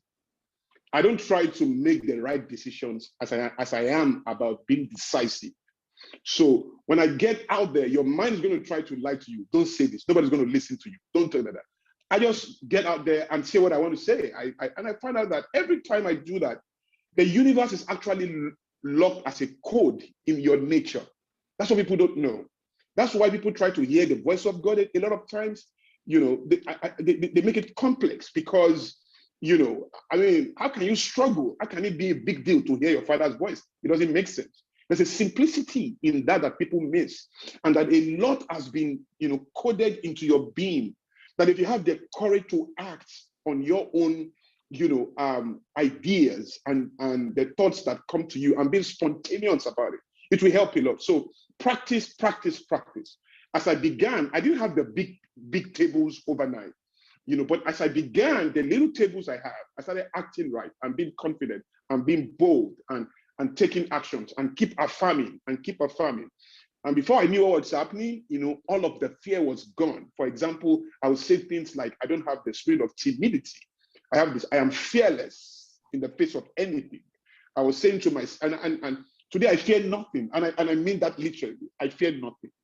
But I had to, condition my being to that for many years. And people should not forget that I've seen 10 years 5 times with some extra. So which means we've been here for a while. I'm practicing some of these things for a while. So, but just start and start. It's important. At the end of the day, the energy you exude is by far more important than the technicalities of your expertise. All of your expertise, all of your degree and education will melt in a moment in the face of some towering situation that beats your confidence. So those softwares are what you should work on. How you feel, how you celebrate your own energy, how you show up. And it begins with the right affirmation, talking to yourself consistently, reminding yourself of, I tell myself I'm royalty. I'm an African king. I'm in Africa as an African king. I'm in America as an African king. I didn't come here to look for a seat on the table. I'm here to create my own table. I say stuff like that, and today is really paying off. There's a lot we can still say, but those are the simple ones that everybody can go with today. Amazing. Robbie, if you will, please ask your question, and please spotlight Robbie while she's doing this. Hello. Thank you so much for being with us and sharing your story. So my question, I'm just wondering, how do you differentiate yourself in the corporate world that's already super competitive and highly differentiated. And I think a second part to that question is, as you sort of navigate that journey, right? How do you also find like your niche space, your unique space where you can actually play in, create value, and get rewarded for that value? Yeah.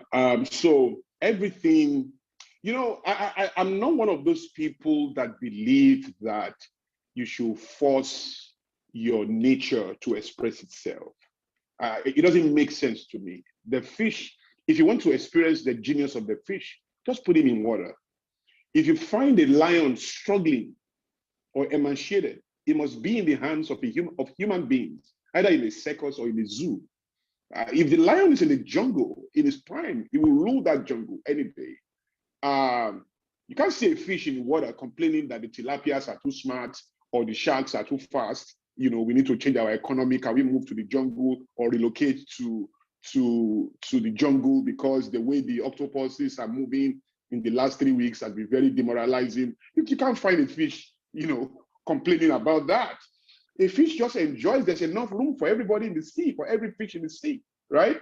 So a lot of times we have compromised a lot of our essence. Woo, I wish I have time for this. So at every point in time when you see a human being, there is the essence of the human being and there are the features of a human being. We assess ourselves by our features, not by our essence. In other words, my hands, my nose, my legs, my shoes. So a wristwatch has features, leather stripes, gold stripes, digital, manual. You can see so much, gold stripes. I mean, all kinds of features define a watch. But the essence of the watch is to tell time.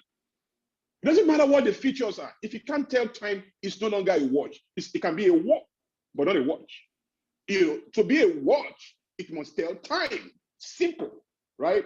A car has to deliver mobility, speed, and a level of comfort. A car should be able to move. No car, no human being should outrun a car. At least if it's a car, no human being should outrun a car. And then a car should deliver some form of comfort, right? When you have a car that a human being can outrun, who doesn't provide mobility and doesn't deliver any comfort, is a car, not a car. If it's a car, it has to deliver that. So leather stripes, leather seats, fabric seats, manual transmission, automatic transmission. Those are all tubeless tires, tube tires. They are features of a car. They are not the car. The essence of the car is the car, which is speed, mobility, and comfort, right? So for a human being as well, all of these things are not who we are. People don't marry essence, they marry features a lot of times. The things that attempt to qualify our humanity. So the goal of features is to make us recognizable. It doesn't define who we are. So the way you know my nose from Fela's nose is the way it is designed. So this is Kunle's nose, this is Fela's nose, right? That is the best that features can do. But in terms of who we are, in terms of our capacity, it's in our essence. What are the essence of a human being though? It's not eyes, it's not nose. Any fool can have eyes. You don't need formal training to have a mouth. You just need to be born. It's a gift of nature, right? So, but what makes you a human being is your power to love. No other human species can do that. They say dogs love. Dogs don't love because you can't love if you don't have the right to hate. Not just the right to hate, but if you don't have the power to choose both of them, then you are not loving, you are programmed. So dogs are programmed. Carrot and stick, you will get whichever one you want from a dog, right? But you don't need to offend a human being to make him hate you. You can do everything. You can give a human being 55 carrots and he will hate you all the same. You see? So you don't need to do anything to offend people, right? They're making their choices regardless of who you are. So your essence, what are your essence? Your ability to love, to give. What does it mean to give? What does it mean to love, in fact? To eliminate fear around you. Perfect love casted out fear. What does it mean to give? To empower a world beyond the one you know, beyond the one you own. When you give to your friends, when you pay school fees, you are not giving, that's duty. When you provide money in your house for food, you are not giving, that's duty. Giving is empowering a world beyond the one you own. That's giving, right? Then solving demonstrable human problems. That is when you are human.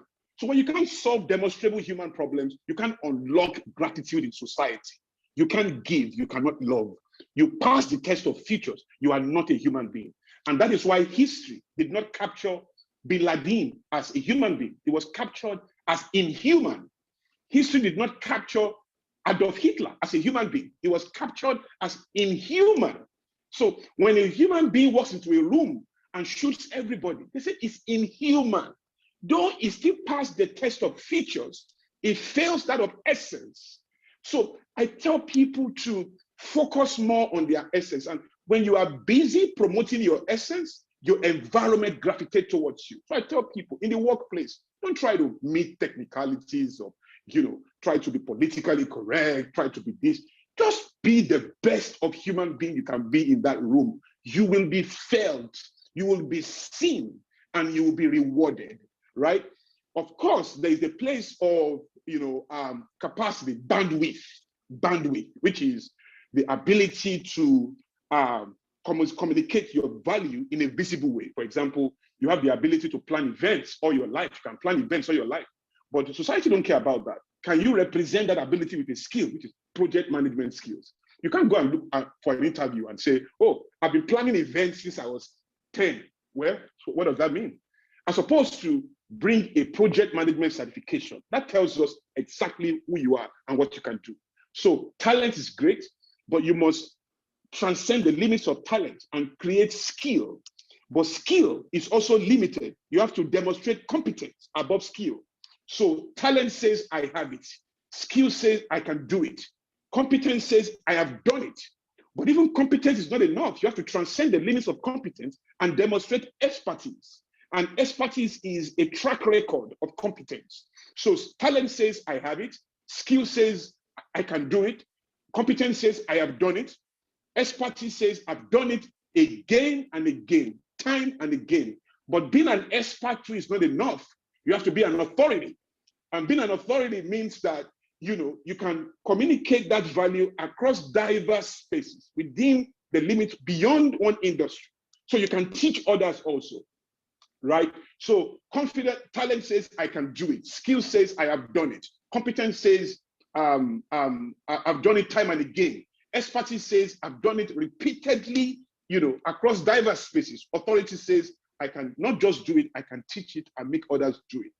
When you get busy being human and then elevating your consciousness and on that, continuum of consistently outgrowing every level, skill, talent, skill, capacity, expertise, authority, you will be fine. And that will save you from competition because you don't need to compete, you are enough. You don't need to fit in, you are fitted already. So if you begin to see that and look at yourself from that angle, I'm sure your power will be communicated. I say to people every time, you can either be powerful or pitiful. It's a choice. The way to be pitiful is to erect a standard by your side in the name of best practice and continue to surrender your authenticity to that idea. It will make you weaker and weaker. Or you can put that in context and then focus on yourself and how you can spot the expiry of your own best ideas and trump it and come to the next level and come to another level. This week, I can spend the whole day answering this question, but I think I should. Amazing. That just on the back of this, before I get Demilade to ask the question, Demilade is one of our shining stars in Rwanda, at the African Leadership University. But before I even get Demilade to come, it's something that you're saying that's so powerful, and I wanted to find out if, how you've shared about communicating value across diverse spaces. I mean, you've talked about it, about diverse cultures, and you've talked about the great power of authenticity. And sometimes the idea is, how do you balance between you trying to speak in a tone that the people who you're speaking to can understand? Yes. And you being authentic with the way that you truly speak. I don't know how many of you have noticed sometimes when you're speaking to French people, you almost begin to sound like as if you're speaking French English. Yes. which is the way to global, which is the way to build global dominion and domination. Should we say you go learn the way that I speak, or should we have to find ways in order to be relevant to adapt our tone to the way, should we speak Fonet to be American? Yes, I hear you. I hear you. I mean, fella, you spot on. You see, the idea is, what is the goal of speaking in the first place? Is communication, not sophistication. We must never forget that. The reason why lingua franca across Africa is a problem is because it misses the need for communication and continues to test sophistication. So for example, if I say to you, fella, or on this platform, guys, I'm live in the United States and I'm come from, if I speak like that, somebody may begin to pinch and say, fella, what did you do to us? Who is this blast from yesterday that you brought here? Look at the way he's talking. He can't even articulate his own grammar. Meanwhile, that is not representative of the strength of my thinking or the power trapped in my character, right? One of the most successful coaches in the world, in fact, in soccer, the most successful coaches in the world, I don't know why God did it that way. I guess he's teaching us a lesson. The most successful coaches in the world speak the worst grammar in terms of English language.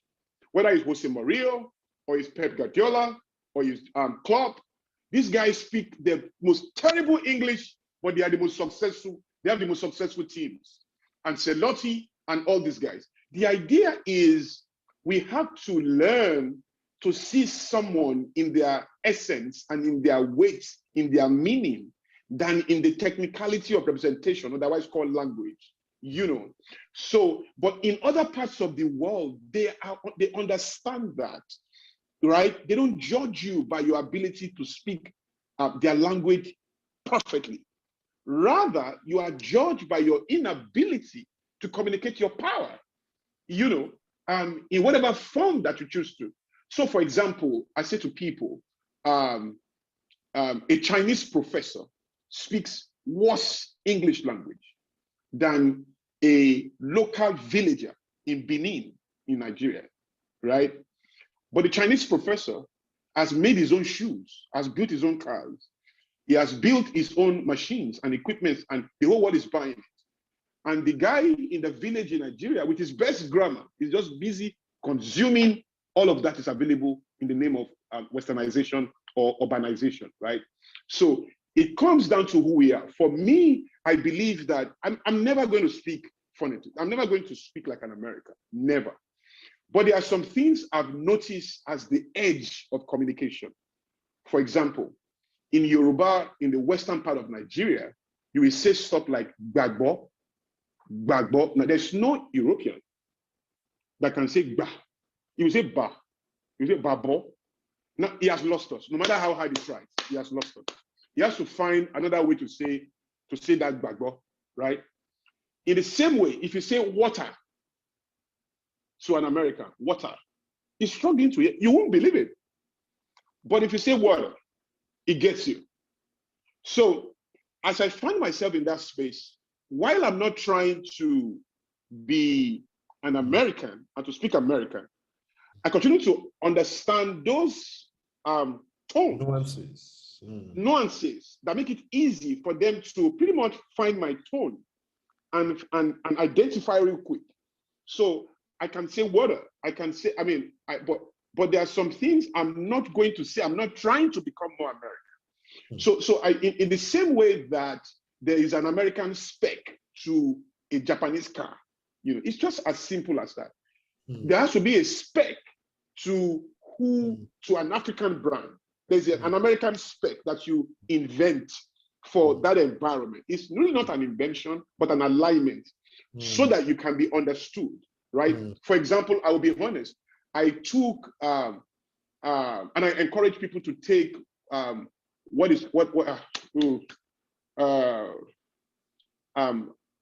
accent reduction classes. That is it, accent reduction classes. Now, what an accent reduction class does is it doesn't take away who you are. There's no way I open my mouth anywhere. They know straight this is an African. But these an African, they understand. And let me push this forward. There's a woman that I respect so much out there. Her name is Okonjo-Iweala. Okonjo-Iweala. Okonjo-Iweala speaks like, I don't know if anybody has heard her speak before, but she doesn't really try to impress you, you know. She really just wants to communicate. But in her communication, she's understood. Now, because of her energy, and please guys, this is the most important, there is a way you carry yourself that forces your environment to want to understand you. Even when they don't understand you, they want to understand you. They lean into you. They endure your imperfections. They endure whatever it is that is not refined in your communication, because there is a way you put yourself out that says, you will lose if you miss me. You know, you will lose if you miss me. And that's a different communication. So when I step out, you know, I'll give you an example, fella. People say that, oh, Americans don't care what you wear. Americans don't care what you wear. Oh, white people don't care what you wear. If you wear trainers, wear jeans, go anywhere, Americans don't care. They care what you say and what you bring. Say, that's not true. First of all, the Americans that care about what you wear, you don't meet them. You don't know them. The Americans you know are the ones you see in Walmart, are the ones you see every day who work in your office. They are either middle of the triangle or bottom of the triangle. You don't know. Those are the Americans you know. Now, those guys don't have to care. Their life is pretty much working under a ceiling. And so they don't have any impressions. But when they made Mercedes-Benz, there was no black man driving it. The first Ralph Lauren model was in the 90s. The first black Ralph Lauren model was in the 90s. It means until 1994, thereabout, there was not one black Ralph Lauren model. It means Ralph Lauren wasn't selling to black people at that time. And Ralph Lauren was already $1 million company at that time. When they made Cerruti is 1888 or so. 1888 Cerruti. 1881 Cerruti. When that was made, there was no black man wearing Cerruti. When all these big designers, Porsche, and all these big cars were made, there were no black man consuming them. So who was, when they became millionaires, who was buying it? It's white people. Now, those white people who were buying it are not the ones you see in Walmart. They are not the ones you see in your office typing with you and doing all of that. So the real power centers care what you wear, sir and ma. They care how you put yourself out. Otherwise, etiquette will be unnecessary. Otherwise, class will be unnecessary. Luxury will be meaningless. What is luxury? Luxury is not a need. It's unnecessary want. It's extravagant, you know, lavishing of what is unnecessary. That is what it means. It's branded unnecessity. That is luxury, right? So when you put that out, people pay for it. Now, I'm not asking you to go get a Louis Vuitton shoe or a Gucci bag or anything like that. I'm saying power must be represented. There is a way you come out that says, I'm a nobody. I've said it to people. When people don't respect you, it's a shame, probably a curse. But people demand to be respected for who they are. If people respect you for who you are suboptimal. It's a level. People should respect you for more than you are. That is when you are a brand. You see? Wow. You can either be simile or you can be metaphorical. Simile says you are like your father in appearance. Metaphor says you are your father in appearance. They are two different things. So I don't want to be simile. I don't want to be like my father in appearance. I don't want to be like a king in appearance. I want to be a king in appearance. I don't want to be, people say, oh, you, how do they say, you are looking, I don't know how people say it, but it is suggestive that you are trying to look good. No, I'm not trying to look good. I look good.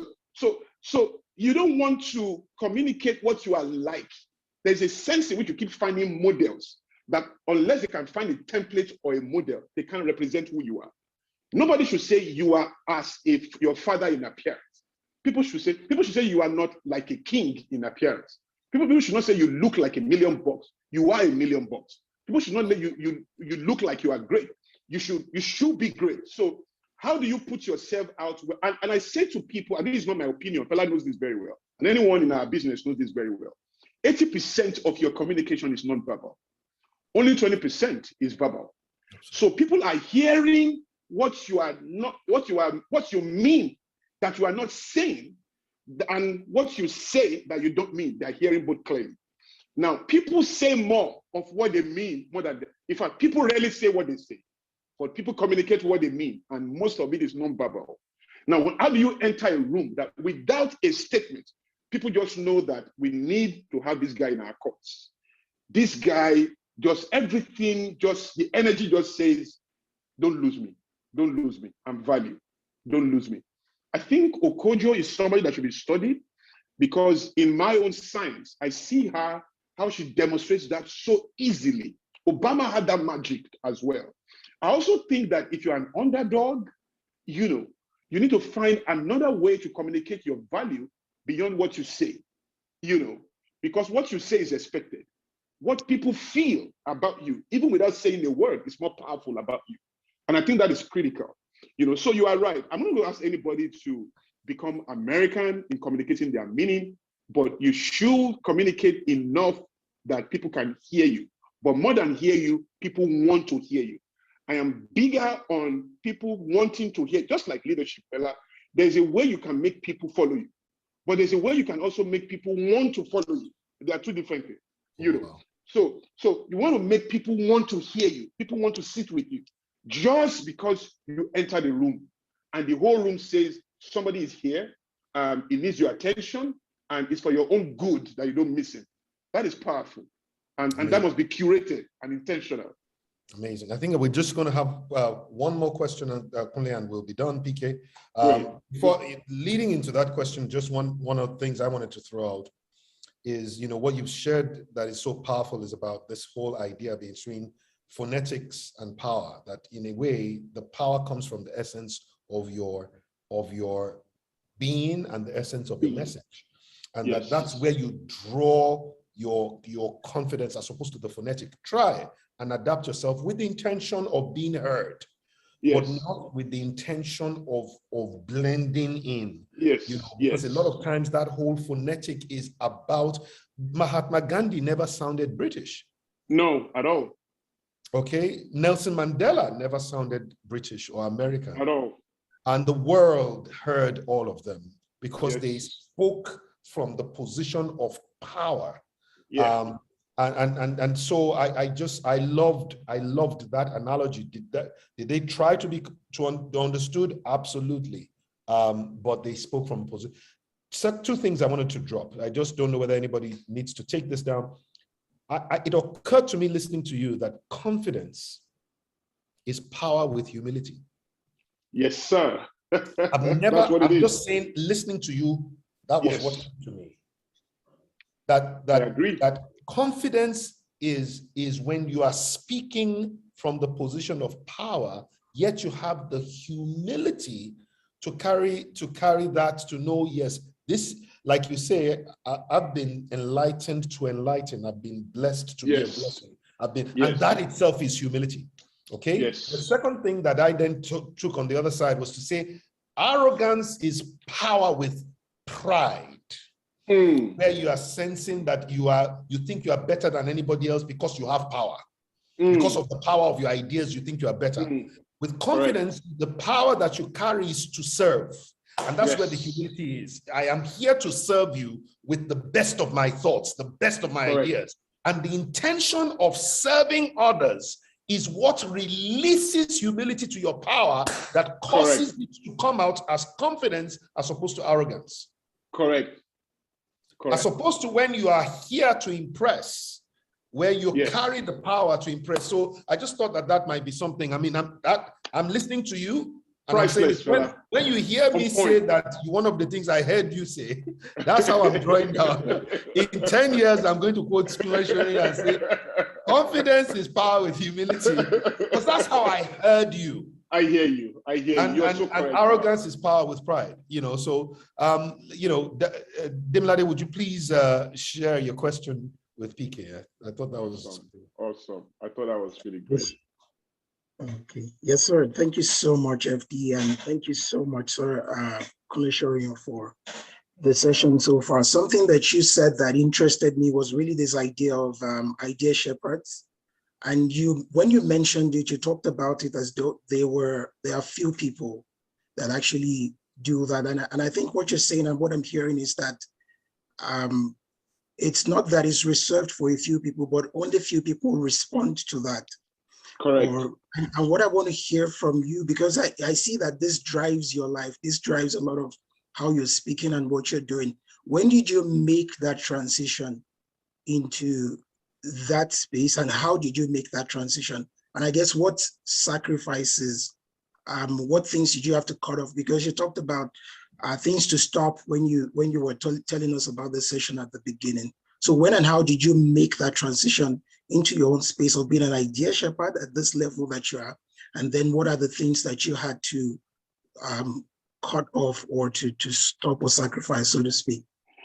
Yeah, it's a question I love to hear because it fuels my flesh.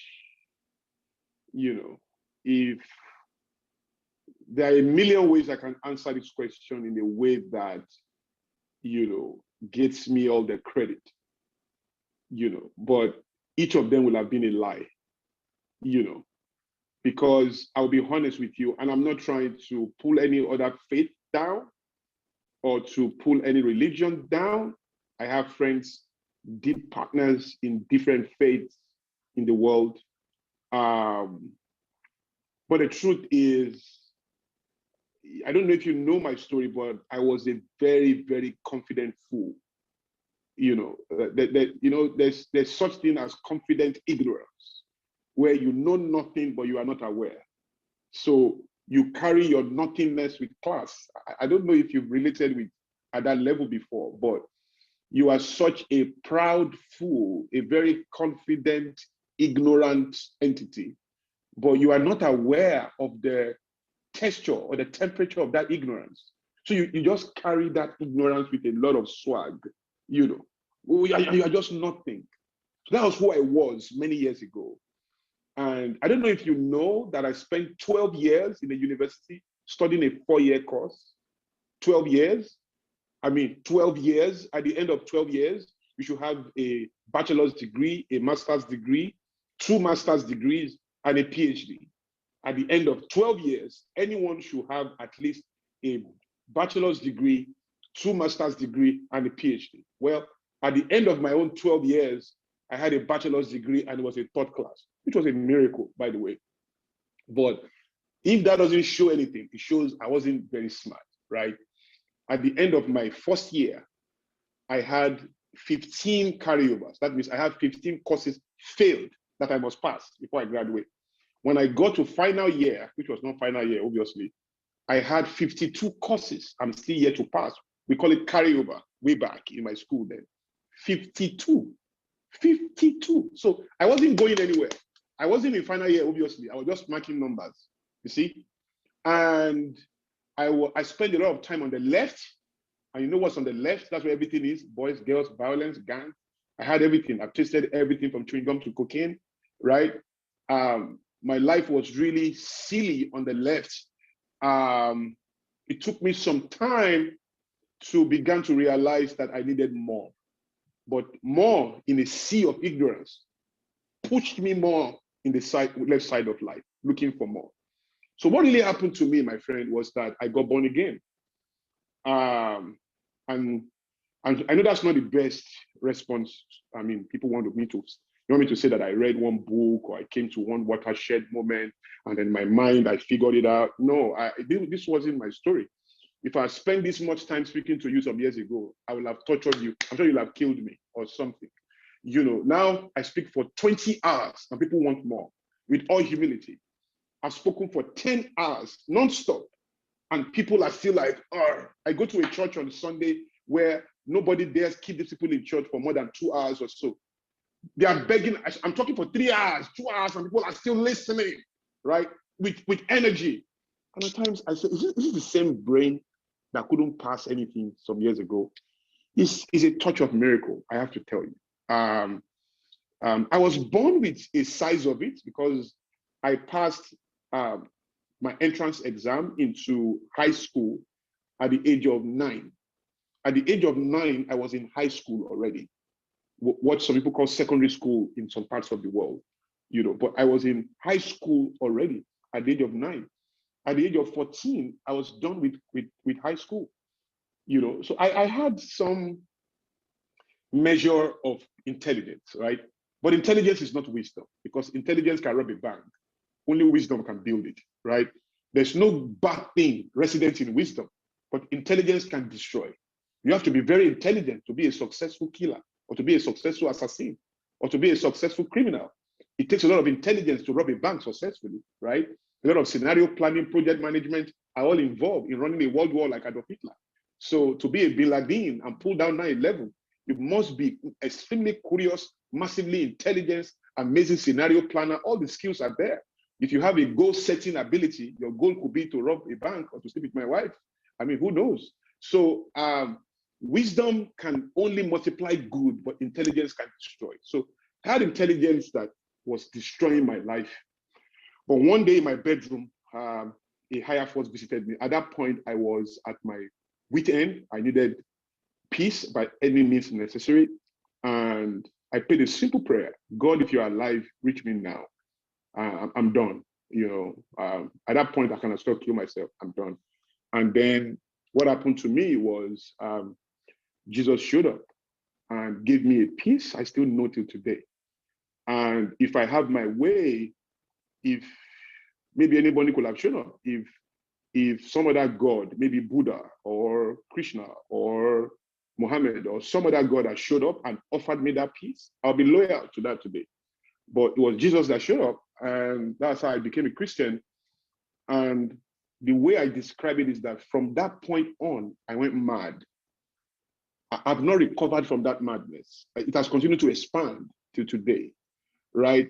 I've read the Bible from Genesis to Revelation over 40 times, 3 chapters a day, 5 on Sunday. I finish it every year.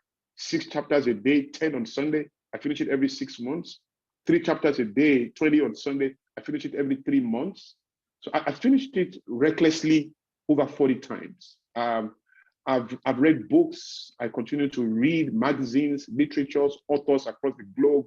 I read wide: Islam, science, Buddhism, exorcism. I read wide. I don't encourage anybody to read as much as I do, because part of what I do is not very inspiring as in terms of my mental exercises. But I have a core in my faith that allows me to explore at that level. I think that will be it for me. I can't tell you that, I think I've read the Bible more than I've read any other book in the world. And I still do that till today. My faith has been the difference in how I've turned out and how my journey continues to grow. And that is why I'm never afraid to recommend what has worked for me. I'll be a liar to recommend anything else. This kind of question you have asked me, there are a million ways I can answer it. I can tell you, I have this degree, I studied this, I went to so. All of them will be a lie. There are people with good degrees who are in jail. There are people with all the brilliance who studied everything and they have been shot before they were 30. There are people who are smarter than I am, who are dead. I'm here now because I think there's a grace at work in my life. The life that I live is pure grace. Not everyone will be blessed to enjoy the privileges that life has given me. My friends have been shot. I have friends who are in jail. I know people who are in a rehabilitation home, taking medication every day, that were good buddies. Where I am is pure mercy. I'm living the rest of my life trying to be grateful for all that God has done for me. And I'm on that journey proudly, doing all I can to recognize what I need to do part-time and to give myself to it. That's how I've journeyed. And that's what I recommend: the helplessness of a man in the hand of a great God. I call it heroic helplessness. The idea that God can lift up the poor from the dunghill and set him among nobles. That is my testimony. It changed my life. It's changing many. I recommend that life any day. My spirituality is my greatest strength. Yeah, I hope I answered your question. And I'm sorry if I went into a path that you're not expecting me to. Thank you. I am truly, truly, truly amazing and grateful, beyond words. And I'm sure that people do have a few words that they would like to use to be able to share their gratitude and their in a sense reflect the impact that you have had on their lives today. And none of this is you are not a man who's given to any flattery or aggrandizement. You don't need the validation of men to feel secure in what you do. So I really just want you to know, when people say this is deep, is because you've touched them deep. When people say wow, it's because they can't find words. Wow is not a word, it's an expression. And I just want you to please, as many of you as can find ways to express the impact that you have encountered today, deep and heavenly. Wow, Mr. Kunle Soriyan, nice to meet you, sir. You are deeply blessed. Grace, never done less than his past. PK, we say never. There's never, you can't remember a previous session that Kunle Soriyan impressed you more than the one that, guys, and this is what happens. He's my friend, right? And every time I hear him, he takes me to a new level of blown away. So that's something that is true. God knows it to be true. I can't remember a better message that I heard in some time ago. I can remember a message that I heard, but I can't remember a better message that I heard. Thank you. Realism, clarity, real and down to earth. This is an answer to prayer. A witness, Ekwase, the exceptional Ekwase says, it's mind-blowing and life-altering. Your words are gold, Dr. Chi says, solid and immovable. Aha moments over and over again. Thank you, sir. God bless you. I've got a lot of clarity today. Timely, so refreshing, in-depth. Thank you so much. Authentic share, right? Thanks for keeping it real. Simi, what can you say and how can you help us just, PK, you know that my heart is yours, I know. I have no doubt, sir. There is a love that generations of ours will inherit because our love transcends a generation. Yeah. It's true, it's honest, and it's definitely, it's something that our children will inherit. God bless your heart. Simi, I think you want to bring up Isobo if you do, to say thank you on behalf of the class, or you want to do it yourself, whichever one it is. Thank you. Somebody just sent me something saying, thank you for going the extra mile for us. Thank you. It says, I'm so grateful. This Speak for Gold Core 12 is a gift. I can marry what I paid with what I'm getting. Oh, I can't marry. Wow. That was value, I'm grateful. I'm grateful. Simi? I'm speechless, and I'm not always speechless, but that's how I feel. But thank you, sir. I will bring Isoboye up. Isoboye, I think Isoboye has a question, but I would, Isoboye, add your question and comment plus a thank you on behalf of every one of us. And Isoboye, you can't be speechless. You are the word person, so I need the words to come out. Honestly, I am not speechless. My heart is racing. My heart is racing like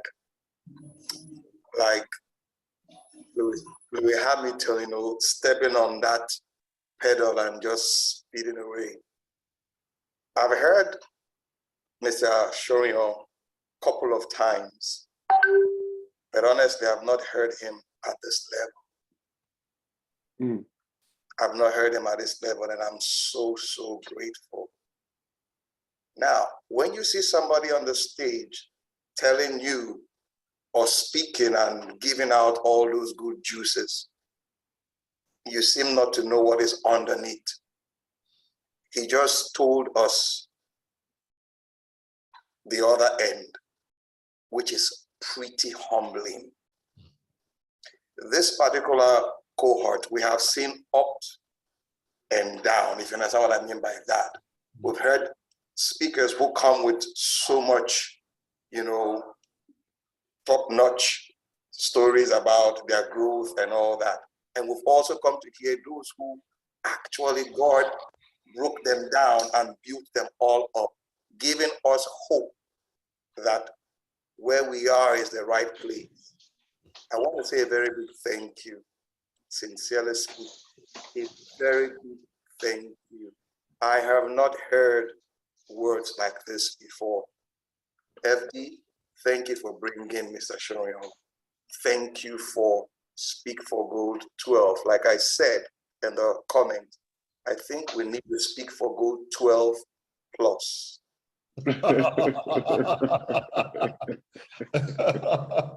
Thank you. 12 plus. It is just, amazing. I can write a whole new chapter of a book just from this Speak for Gold session, particularly listening to Mr. Soriyan this evening. I want to say a very big thank you, a very big thank you on behalf of myself and the whole Speak for Gold tribe. It's amazing. I encourage us to go back and listen to this session, as in listen to the whole cohort 12 again, but particularly this session. Thank you so much. Thank you so much. Thank you so much, Isoboye. Thank you. And PK, God bless your heart. Please extend our greatest regards, and especially my greatest regards to Queen T and to Prince D. Go give yourself to them, but with all our love. Oh, yes. Bless your heart. I can't wait to see you and hug you again, bro. Thank you, love. Thank you, everyone. Really appreciate it. Thank you, FD. You're amazing. Thank you all. God bless you. Have the best time.